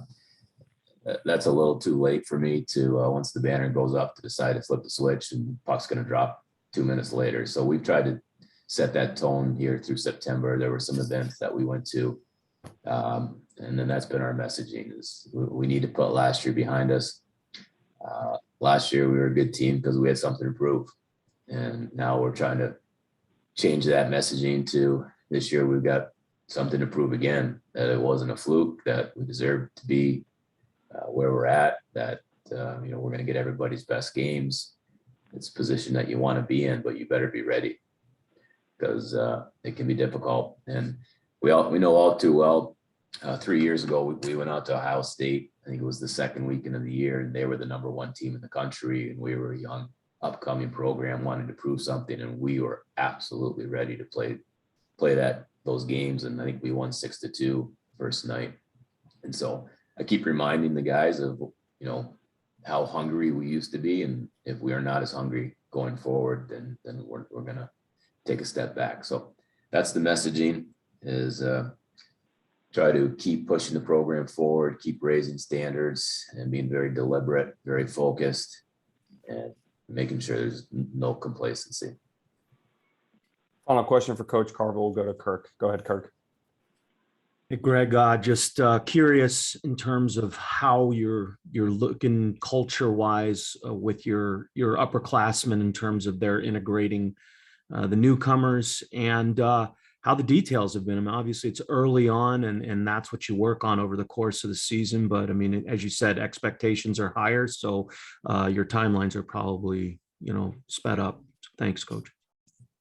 Yeah, I think it's been really important that if I don't want complacency to set in here, then I better make sure that I'm doing things at a much higher standard. And so the attention to detail has been a real focus, but I'm fortunate to have Bobby Trevino and Colin Felix as two of our captains. And believe me, I sleep easier at night knowing that these kids are on our team. They're outstanding, high character kids. They're great leaders. They've won a lot of hockey games here. And as much as, I want to make sure we keep pushing the program forward, these kids are doing as much work. So going into my 6th season, the first couple of years, it was very much coaches leading the way. The last couple of years, it's now been upperclassmen just as much as coaches leading the way and getting the new kids introduced to how we do things, our standard execution every day. So again, it's great having those two kids. They're seniors they've been outstanding players and parts of our culture for 3 past years. And my messaging, it's important that as a coach, you feel comfortable that your messaging is going through your captains and being put out there just as strong as you are from the leadership of your team. So again, I'm happy that we're playing Minnesota State, because we're going to find out real quickly where we're at. If we win, it's all right, then we're in a good mindset. If we go out there and we lose, we're like, okay, we've learned our lesson, and let's wake up, because everybody's going to give us their best this year. Great. Thank you. All right. With that, we'll let you go, Coach. Again, appreciate you taking the time to get on with us this morning. Good luck this weekend. Yeah. Thanks for accommodating me, Brian. Yeah, no problem, Greg. Thank you. All right. Next up, we have head coach of Boston University, Albie O'Connell, who I believe is here with us. Albie, you there? Yes, Brian. Hey, so we will jump right into it. I know we're 1 minute late. So we'll start just by taking an opening statement from you on the season ahead for the Terriers. Well, I think everyone at the university is excited to be able to operate at a different level this year than we were in the past, 15, 17 months, whatever it was. Pretty excited. I know the group's excited. We've got a kind of a veteran group coming back. We had one of the youngest teams in the country last year. We ended up losing one guy to signing and one guy to transferring, one senior who moved on, and then a couple guys went into the portal and moved on. But we're excited about our group. We're excited about our leadership group. Really excited to get the opportunity to play in Aganis this year, playing in Walter Brown last year. And it just gives, some of those, freshmen that we had last year have never played in Aganis. So we had a red-white scrimmage last week. So that was exciting for guys to get to play there, and excited for our veterans and our older guys to have that opportunity again. We will play an exhibition game in Walter Brown to start, because we have commencement versus Holy Cross, but then we'll be in Aganis for the rest of the season. And it's just a way better feel, a buzz around campus about sports happening and just kind of life in general. So I think everyone in the BU community is pretty excited about it. Great. Thank you, Coach. We'll now take questions for Albie. Again, please just raise your hand or shoot me a quick chat to let me know that you would like to get in the queue. We'll start off with Bernie Corbett. Go ahead, Bernie. Yeah, Albie. Hi, Albie. How you doing today? Good. The red and white scrimmage on Saturday, one of the things that jumped out was how things jumped out in terms of the pace. That's something that you've certainly aspired to as the head coach of the program now over a few seasons, in terms of the overall pace of play that you guys can achieve. It seems to be in evidence. Yeah, the pace of play has been good. We've got a lot of guys back. I think everyone, after my first year, now I'm going into my 4th year, we lost a lot of bodies. So that second year we had 14 freshmen. So now we got a lot more upperclassmen, and guys know how to play a little bit better. And Ethan Phillips and Mashra Simone and Vlasic, they're not all true freshmen now. So, they're veterans. And Logan Cockrell, Amonte, it's nice to get him back. Koff and Vlasic will be our other captain. But those guys are kind of really led the charge. But yeah, it's important. We're a skating team. It's important that we can play at a high pace as a team and be aggressive as we can. Next up, we have Kirk Luedeke. Go ahead, Kirk. Albie, just curious, when it comes to implementing your systems, how much easier then, building off of your last answer, with your established players and your returners who are now more comfortable, and even though last year was a little different for them in terms of the environment, how has that been in terms of implementing what you as a coaching staff want to accomplish this season, at least in the early going? Well, that's a good question. Because, trying for me, we were in a hiring freeze last year. So we lost a strength coach. We lost a director of ops. We ended up losing a coach. So for me, it was really trying to get the right people in here, so we can kind of, navigate the way for the players. But it's nice to have returners So I think we're pretty organized as a group right now as a coaching staff. The players definitely really understand what's expected from the day-to-day, the effort level that they need to put in, and just the details and competitive spirit that we need every day to have success. Obviously, we've got one of the toughest leagues in college hockey. You look at the rankings last year, we were ranked 6th, coaches poll, and then we came in 2nd. So it's a fine line of winning, and I think our guys understand the effort and the details that need to go into daily practice to try to get better day to day, week to week, and then hopefully month to month, and just keep growing as the year goes. Thank you.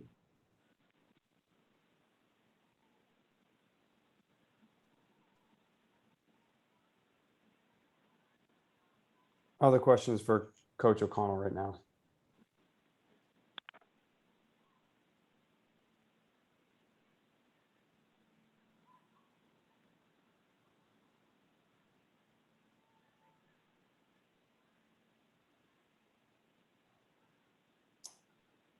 I guess, Coach, I will. I'll jump in with one that I actually was for another coach, but I think it applies to your situation as well. Can you speak to the leadership group that you'll have this year, and what they showed you last year specifically, and I guess even more so for BU than some other schools, what they showed you last year in a difficult year that made them true leaders on your team? Well, starting with Logan Cockrell, our captain, he was rock solid, and as far as starts and stops, I think we might have had the most last year. We weren't able to really get going in a consistent manner from practice and to how we operated to consistently playing. We had a lot of starts and stops. We had challenges to start, and then we had a lot of starts and stops after that. So I think with Logan, and then just that entire junior group, Max Kaufman, he was a transfer from Vermont. We made him a captain through last year. He really establishes himself and one of the leaders on the team, especially with Ty Monte getting hurt last year, and kind of being around, but not really on the ice. But, I can't say enough about our leadership group that we have, our upperclassmen.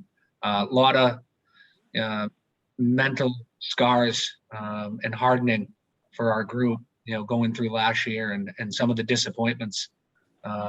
Not, for nothing that they did. It's just with the way the year went and the way we were able to operate at times. Hopefully we'll be better for it. I know that the guys are really excited that the way we've been able to operate this year. And what the school's allowed us to do now is really operate like we have in the past. So it's really exciting, and the energy out of the group every day is a lot better, because they knew last year that they didn't know what each day brought. So I'm really excited for the group. Like I said, I can't say enough about Logan Cockrell and kind of how he can hold the group together in a lot of different ways.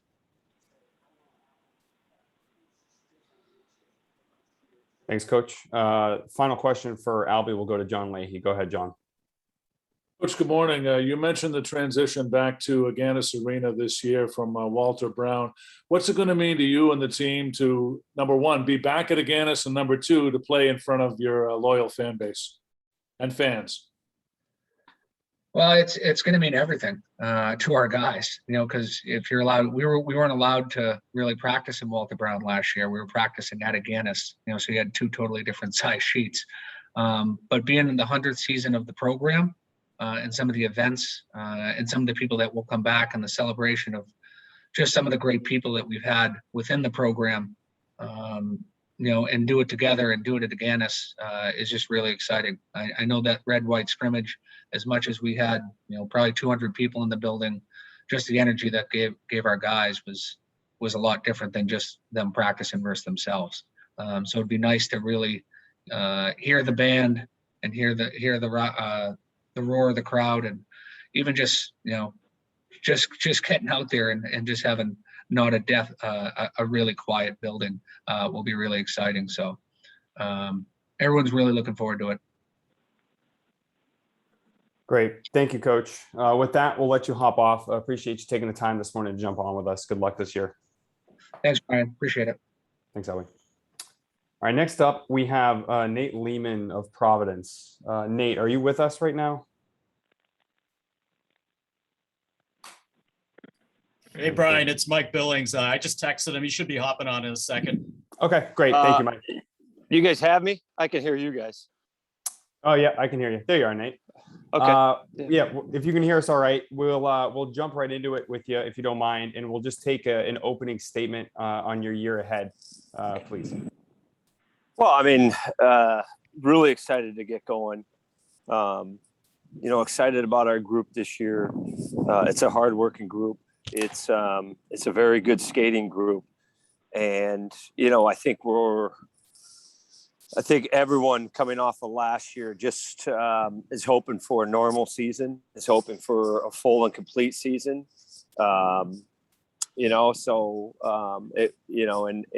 we're just excited to get going and hopefully get, the whole season in. And I think our league as a whole, is going to be extremely deep this year. And, I know it'll be probably one of the most challenging years since I've been a head coach in the league.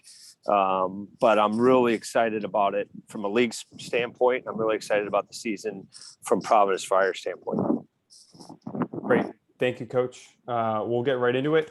First question is from Kirk Luedeke. Go ahead, Kirk. Hey, Nate, just really intrigued at Parker Ford, your thoughts on him as a player and just how he seems to be such an advanced player in terms of his awareness, his details, and then, of course, his skill, character. What are you looking from him this season, Coach?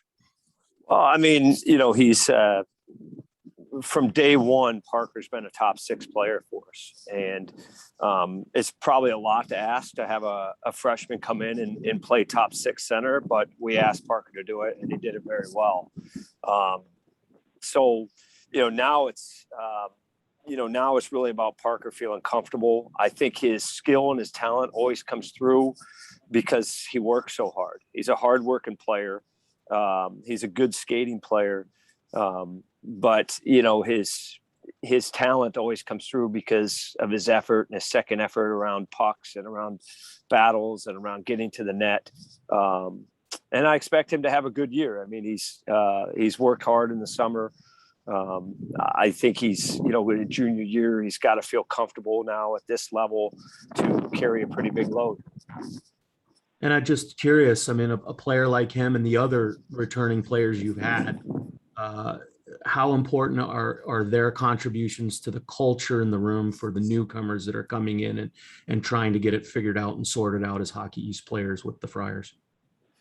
Yeah, I love our culture right now. I mean, I love our group. I love our culture. I think, with Parker and with Mike Callahan and, with Max Crozier and Cohen Olszewski, I mean, we have some really, really good leadership within our room. I think, this was a little bit of a unique team in the fact that I think we could have had 4 or 5 different guys be our captain.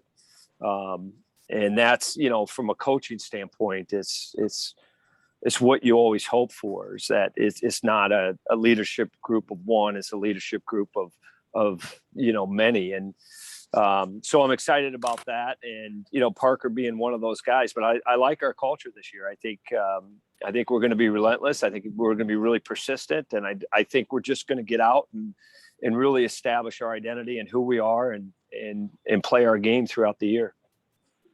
Thank you. Next up, we'll go to John Leahy. Go ahead, John.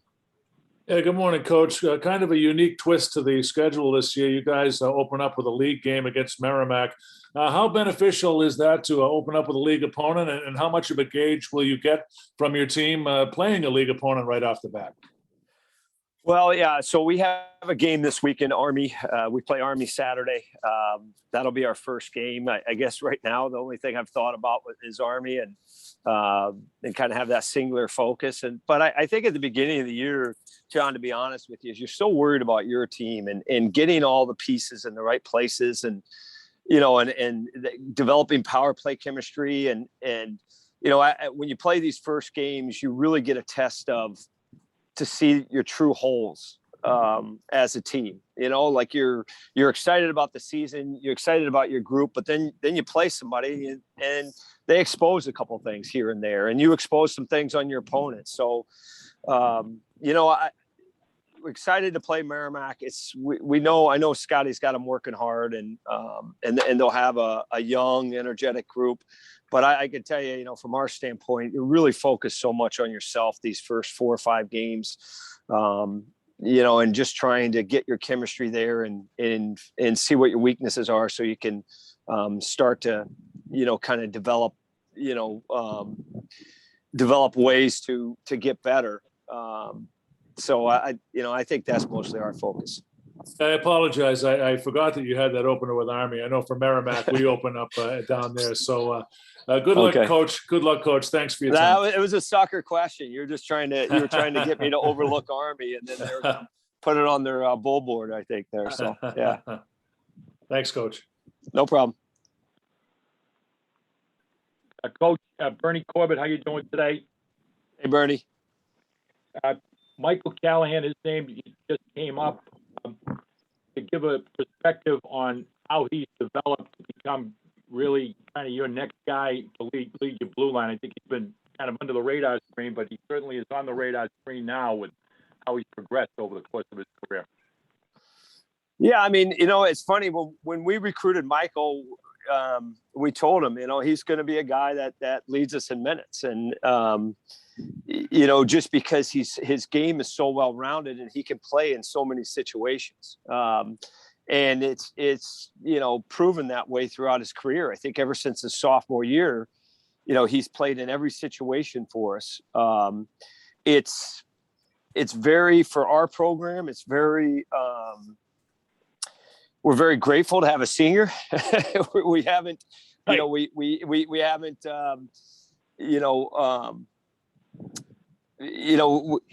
guy of Michael's caliber, we're happy to have him back for a senior year. I think if you look at the history of all players at our level, if they stay 4 years, it really enhances their chances of making the NHL. So, you know, I'm encouraged by that for Michael. But, you know, Michael's been, you know, he's been our leader for a year and a half. He plays in every situation. He's developed in every situation. I don't think there's anything that's going to rattle him throughout the season. He knows the ebbs and the flows, and you know, we're very happy to have him and a player of his, you know, of his caliber for his senior year. And I think it's the right thing for Michael to do. I mean, if you look at our 2015 team, all those guys that stayed 4 years, all have played in the NHL. We'll take one more question for Nate if it's there.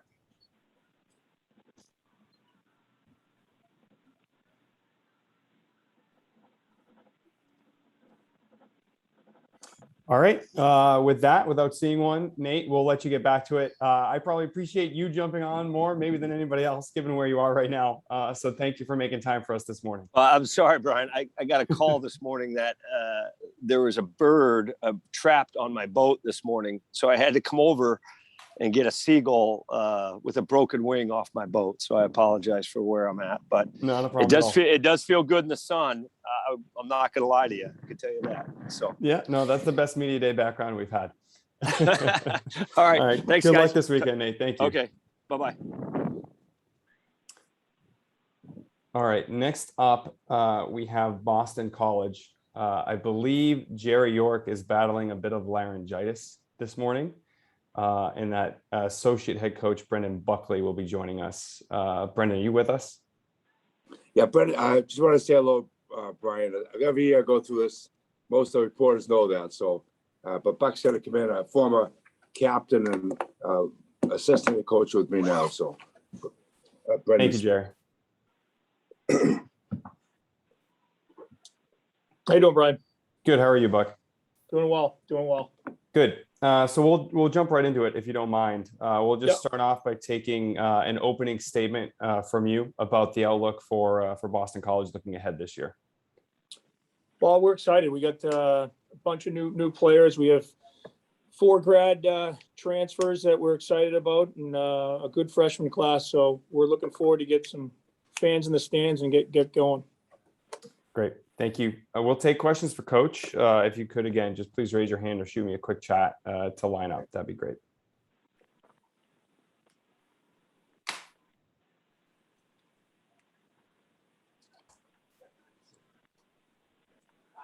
Oh, Coach Bernie Corbett, question you mentioned about the transfers that you brought in. Just some insight about the process and being able to evaluate, bring them in, since it's all kind of new and different. And with some of your early signings and departures, it was certainly a route that you could take to be able to replenish quickly. Yeah, the rule change, I think, came at a good time for us with COVID obviously giving an extra years to a bunch of players, and then the one-time transfer being allowed this year came at a good time for us. We obviously lost 4 phenomenal sophomores, and in the past we've had to replace those guys with freshmen, and we were able to kind of go out there and get some experienced players, which we've been trying to do for a few years now, and I think we'll have a little bit of an older team, which is good. And the process in terms of scouting was obviously difficult. You weren't allowed to go around and watch the other college teams, obviously, but we had plenty of video, and we can get online and watch games online. And obviously, just with the connections through the coaching circles that every school has, you make some phone calls and, you get some character checks on that end. Thanks, Brendan. You got it. We'll go to Kirk Luedeke now. Go ahead, Kirk. Hi, Coach. Just curious about Trevor Kuntar's progression and what you guys are looking for from him this season. Thanks. I think Trevor had a great offseason.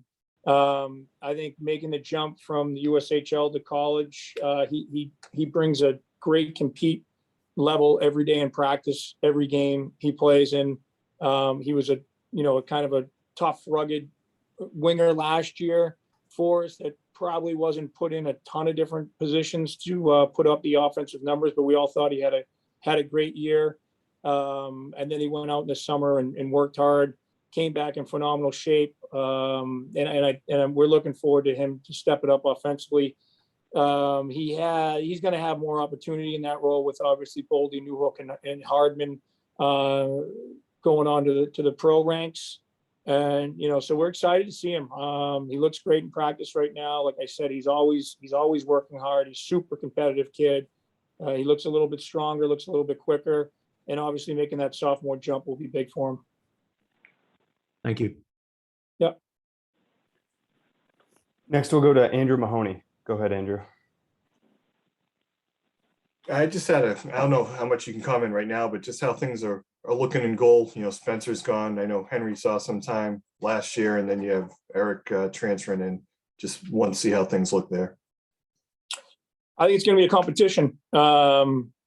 Obviously, Eric has played in a ton of college games. He's got a good experience, which we liked. He's been super competitive in practice, and Henry's the same way. They work well together. I think they're pushing each other in terms of, it's going to be a competitive competition throughout the year. I think both those guys have been working well in practice, and we'll see how it goes in the games.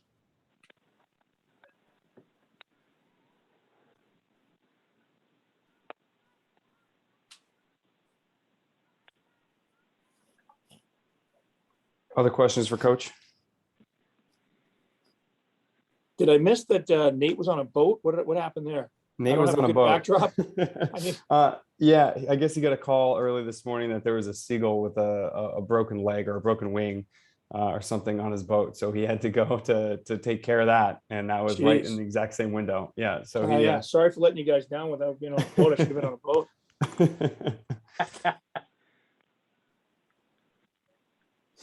The seagull will be back by January. He's probably going to miss the first semester.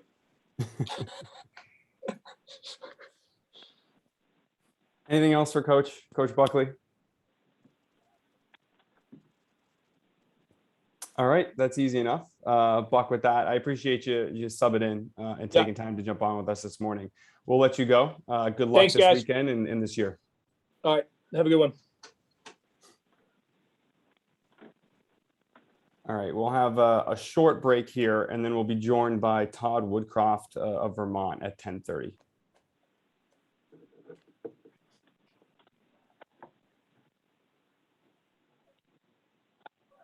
Just leave that. I don't know if you want to. Yeah.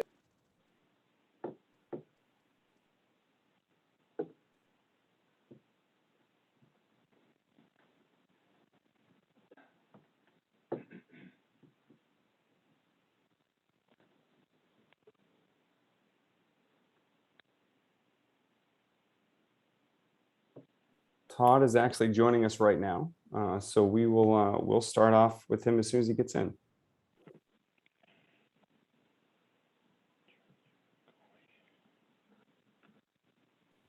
Hey, Brian. Hey, Todd, how are you? Good, thanks. Good. So BC wrapped up a little bit early, so if it's all right with you, we'll jump right into it. I'd rather listen to BC. I want to listen to Jerry York. Why would anybody want to listen to me, man? That So guy's Jerry has more about hockey than I know. Yeah. So Brendan Buckley was actually speaking with us. Jerry hopped on for a bit, but he's fighting a little bit of a voice issue today. So we were serenaded by Buck. But we'll start right in with you. If you don't mind just giving us a quick opening statement. It doesn't have to be quick, really. We have plenty of time now. An opening statement on the outlook for the Catamounts this year. That would be great. Good morning, everybody. Hope everybody had a healthy summer and everybody's feeling well going into the season here. We're so thankful for the opportunity to play hockey this year in front of fans, to play all the teams we didn't get a chance to play last year. We feel real good about where we are at right now. We understand where we are in the development of this program.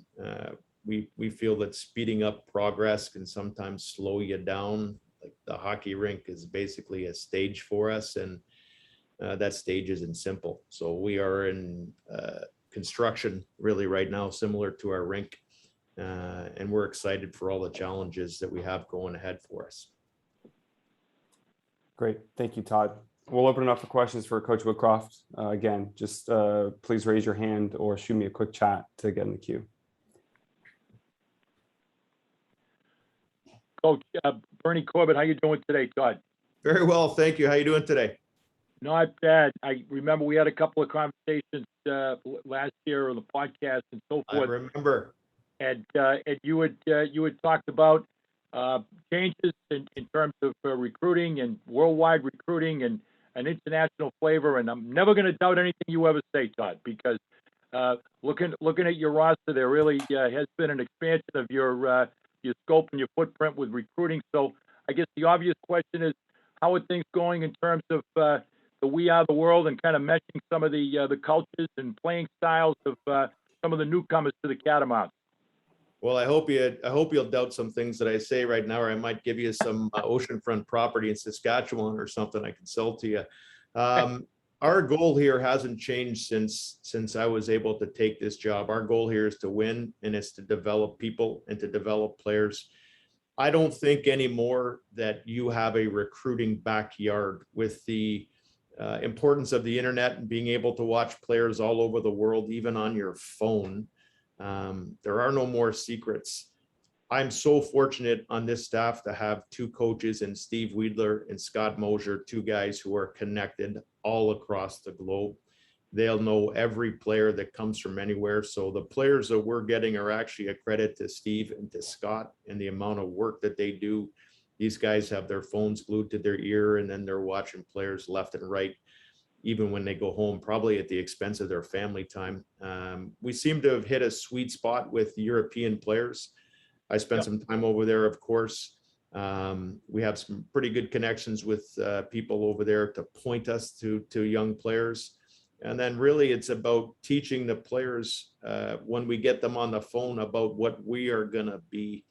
And our message that we are selling is that we're going to be better than we were last year.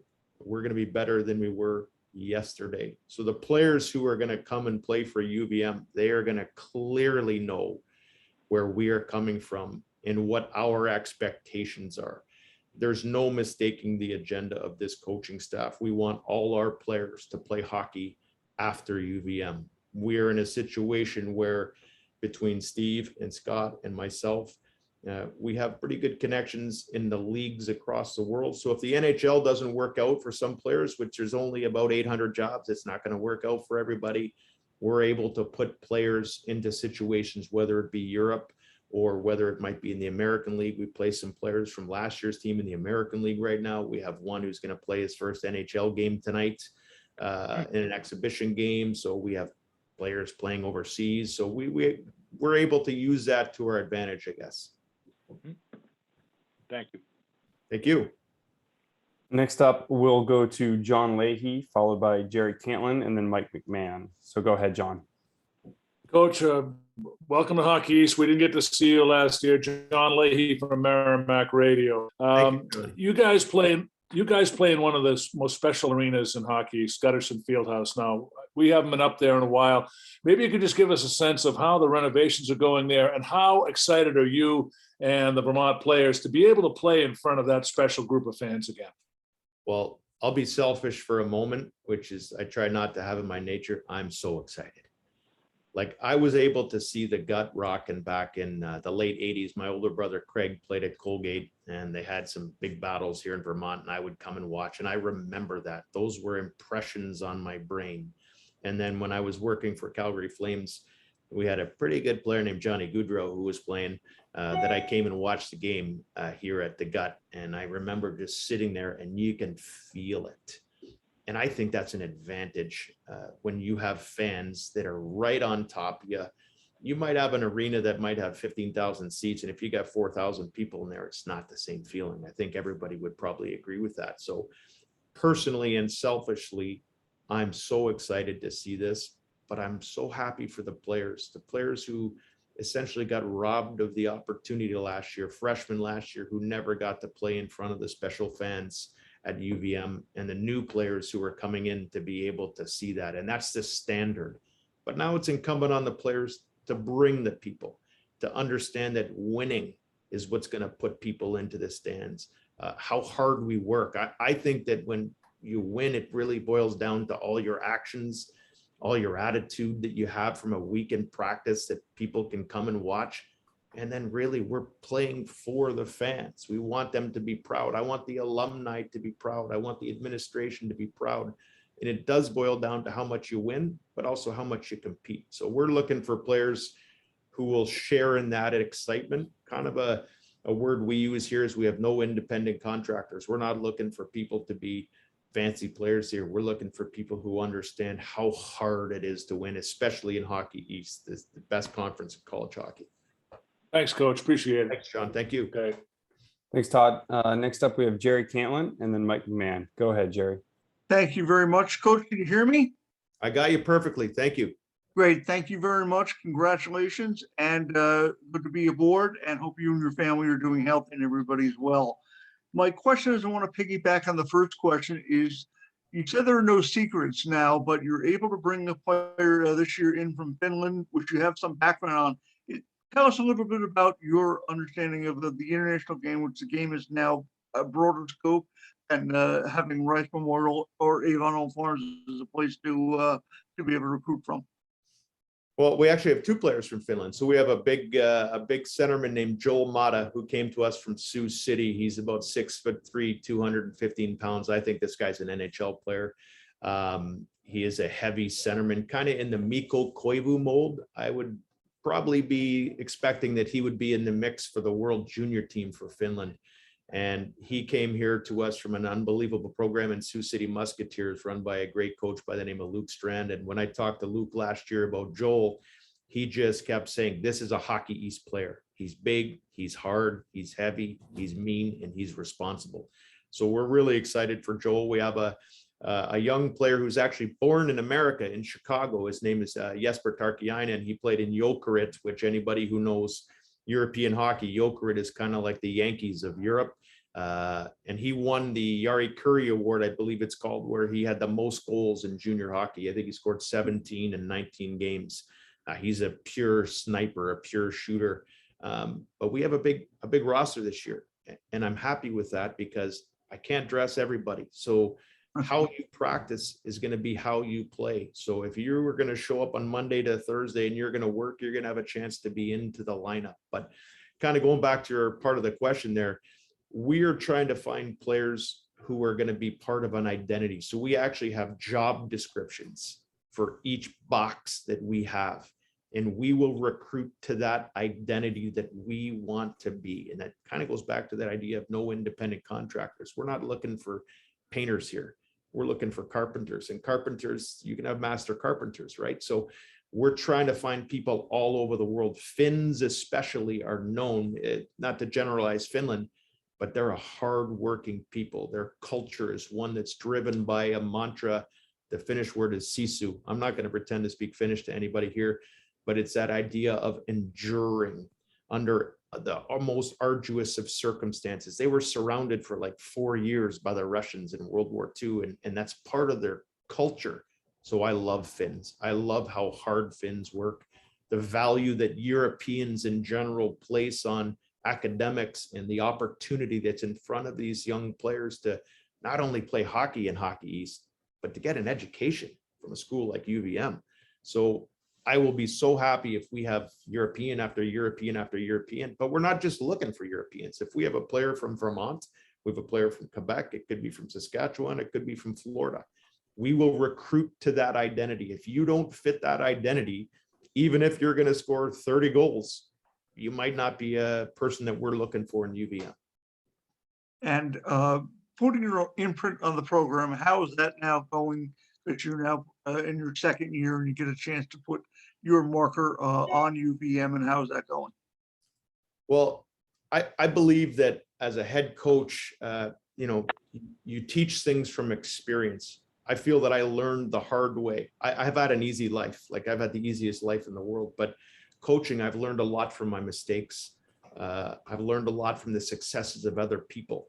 And I think that if you can learn things that are simple, that you come back to sense and principle, that as a head coach, you got to be hard to be soft. You got to make hard decisions, but speak of soft values. So our players, when they come in, whether they're from Finland or whether they're from Florida, they're going to understand that this coaching staff, we actually work for the players. If something is wrong, I have to make it right. So if there's a cultural problem for somebody that is not getting the support they need academically, for a kid from Finland to come in and take classes at the University of Vermont, that's really difficult. So we have to surround them with love, surround them with support. I think if your coaching staff can espouse those values and live them and show them through your behavior every day, whether the kid is from Finland or Florida or from Albania or Madagascar or anywhere in the world, we want to find the best players who are going to help us develop this whole program. Next up, we'll go to Mike McMahon. Go ahead, Mike. Morning, Coach. Morning, Mike. How are you? I'm good. How are you? I'm very well, thank you. You talked about having job descriptions for guys as you kind of go through the recruiting process and trying to check those boxes. I would imagine you go through the same process as you're looking at players in the transfer portal too. What can you kind of tell us about the guys that you brought in through the portal, because you were able to add some experience onto your roster, on a pretty young roster, through that portal this offseason? Well, that's a great question, I think, Mike, because when you're building a team, it's almost like building an NHL team, and you have to recognize where you are. Are you going to challenge for a Stanley Cup, or are you going to challenge to be relevant? Are you going to challenge to be a competitive playoff team? Like, where are you in the pecking order? We understand when you can bring in somebody like Philip Laganoff, who is a champion from UMass, and I think everybody knows Phil from that goal he scored shorthanded. That brings your word, Mike, is experience. So when you have veterans like him, or we have Joe Leahy from Cornell, we brought in Robbie Stucker from the Gophers. Like, these are unbelievable programs. We brought in Corey Babachuk from RPI. Like, these guys are veterans. And when young players can see that hockey's an emotional game, and these guys don't let emotions get in the way. Emotions can be really disabling. So when they see how hard somebody like Phil practices, and the rest of the transfers that we have here, how hard they practice, the details of how they prepare, it's like an extra assistant coach, I guess, Mike. Like I can go to Phil, or I can go to Corey, or I can go to Robbie, I can go to Joe, and I know that problems are going to be solved before they even get to us.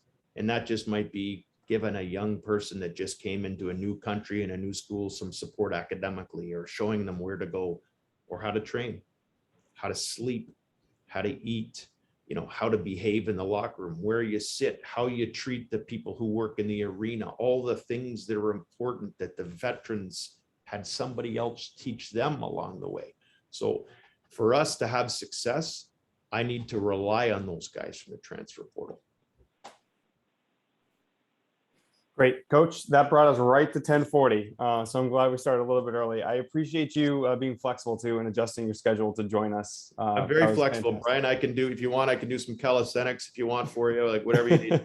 We'll save that for the next one. Save that for that's behind a paywall. Nobody wants to see that. Thank you very much to everybody, and for some of the nice people that I got to chat with last year. It's nice to see a face. I can't see Bernie, but it's nice to see a face for everybody there. And we look forward to seeing everybody along the way this year. Thank you very much for your time. Thanks, Todd. We'll see you soon. Take care. Thank you. Bye-bye. All right. Next up, we have finally Coach Mike Kavanaugh, head coach of UConn. I believe you're with us, Coach. You there? I'm here, Brian. Hey, Coach. Thanks again for your flexibility too, coming in a little bit later.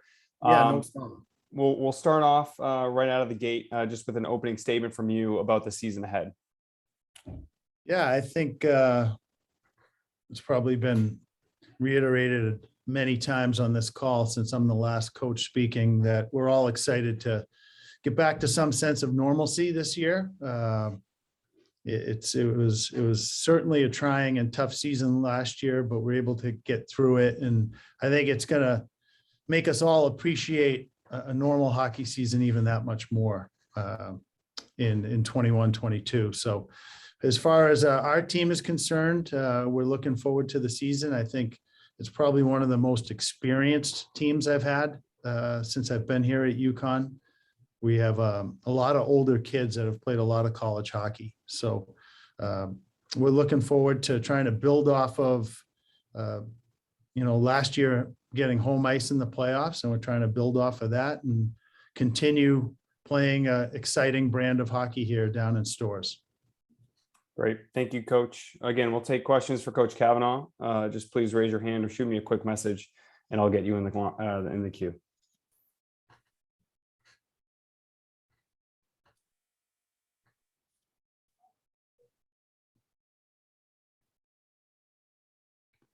That was easy, Brian. I know you and Mike Souza in the same boat. We'll start off with Jerry Canley. Go ahead, Jerry.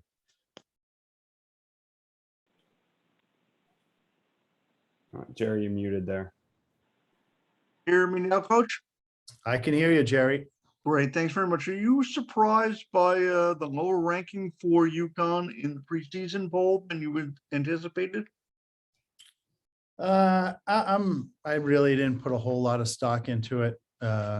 Every year I've been here, the rankings are what they are. I've been on both sides of that. I've been at programs where you're the top ranked team and everybody's saying, oh, I wish we weren't the top ranked team. And I've been here where you're lower ranked.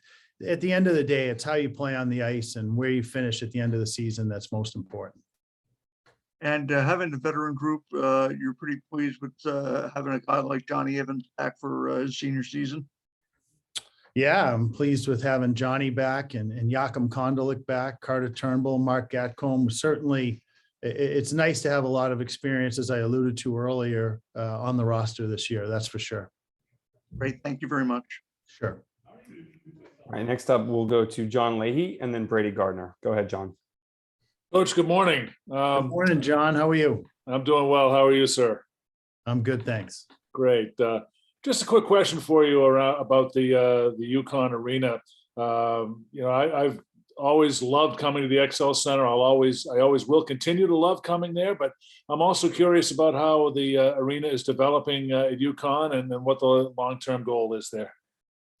Yeah, it's developing nicely. As I was pulling in today, they're pouring foundation and you can see the bones and the guts of the arena being built right now. So that's certainly exciting for us. We're looking forward to having a first-class facility. I can't thank our board of trustees and our athletic director, David Benedict, for all their hard work in making it happen. And it's going to be a top-notch facility that, we'll still going to play some games at the Excel Center, but we're certainly going to play a lot of games on campus in front of our students as well.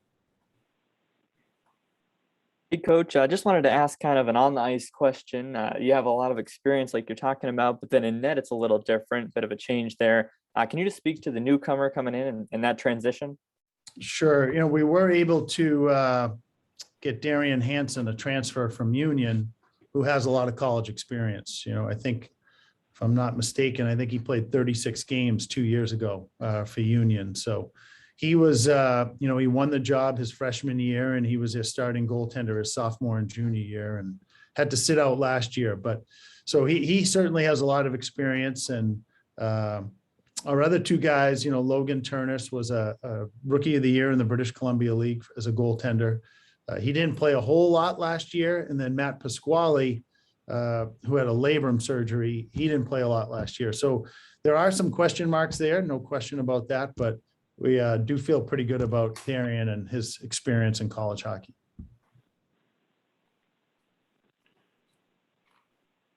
Coach Bernie Corbett, how you doing today, Kev? I'm great, Bernie. How are you? I'm doing okay. Still standing. You mentioned about the experience on the club and as far as the goaltending position, but as far as who you have in front of the goaltending, you certainly have a group that has played some very important minutes for you in all situations. Some insight about the D-Corps and having guys like Canal and some of the guys that you have back there that will probably make your rest a little easier. Yeah, that's another area where we have a lot of experience, and with the core coming back, as you mentioned, with Roman Canal and Harrison Reese and Carter Berger and John Spetz. We also added Jared Gorley to that mix, along with Ryan Wheeler and Jake Flynn. Jared Gorley, played a lot of minutes at Arizona State, and last year in the Big Ten, he was second on their team in plus minus. So he has a lot of experience as well. So we feel pretty good about that. And we brought in one freshman, Aiden Metcalf, as well to round out that 8. But it will be, it's certainly an area that I'll feel pretty confident in going forward. I'll say that, Bernie. Mm-hmm. Thank you.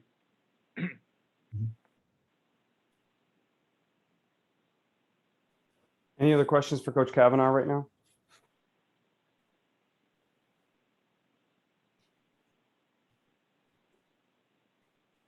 All right, Coach, seeing nothing else, we can let you go a couple of minutes early here. Again, I appreciate you jumping on with us this morning and taking the time.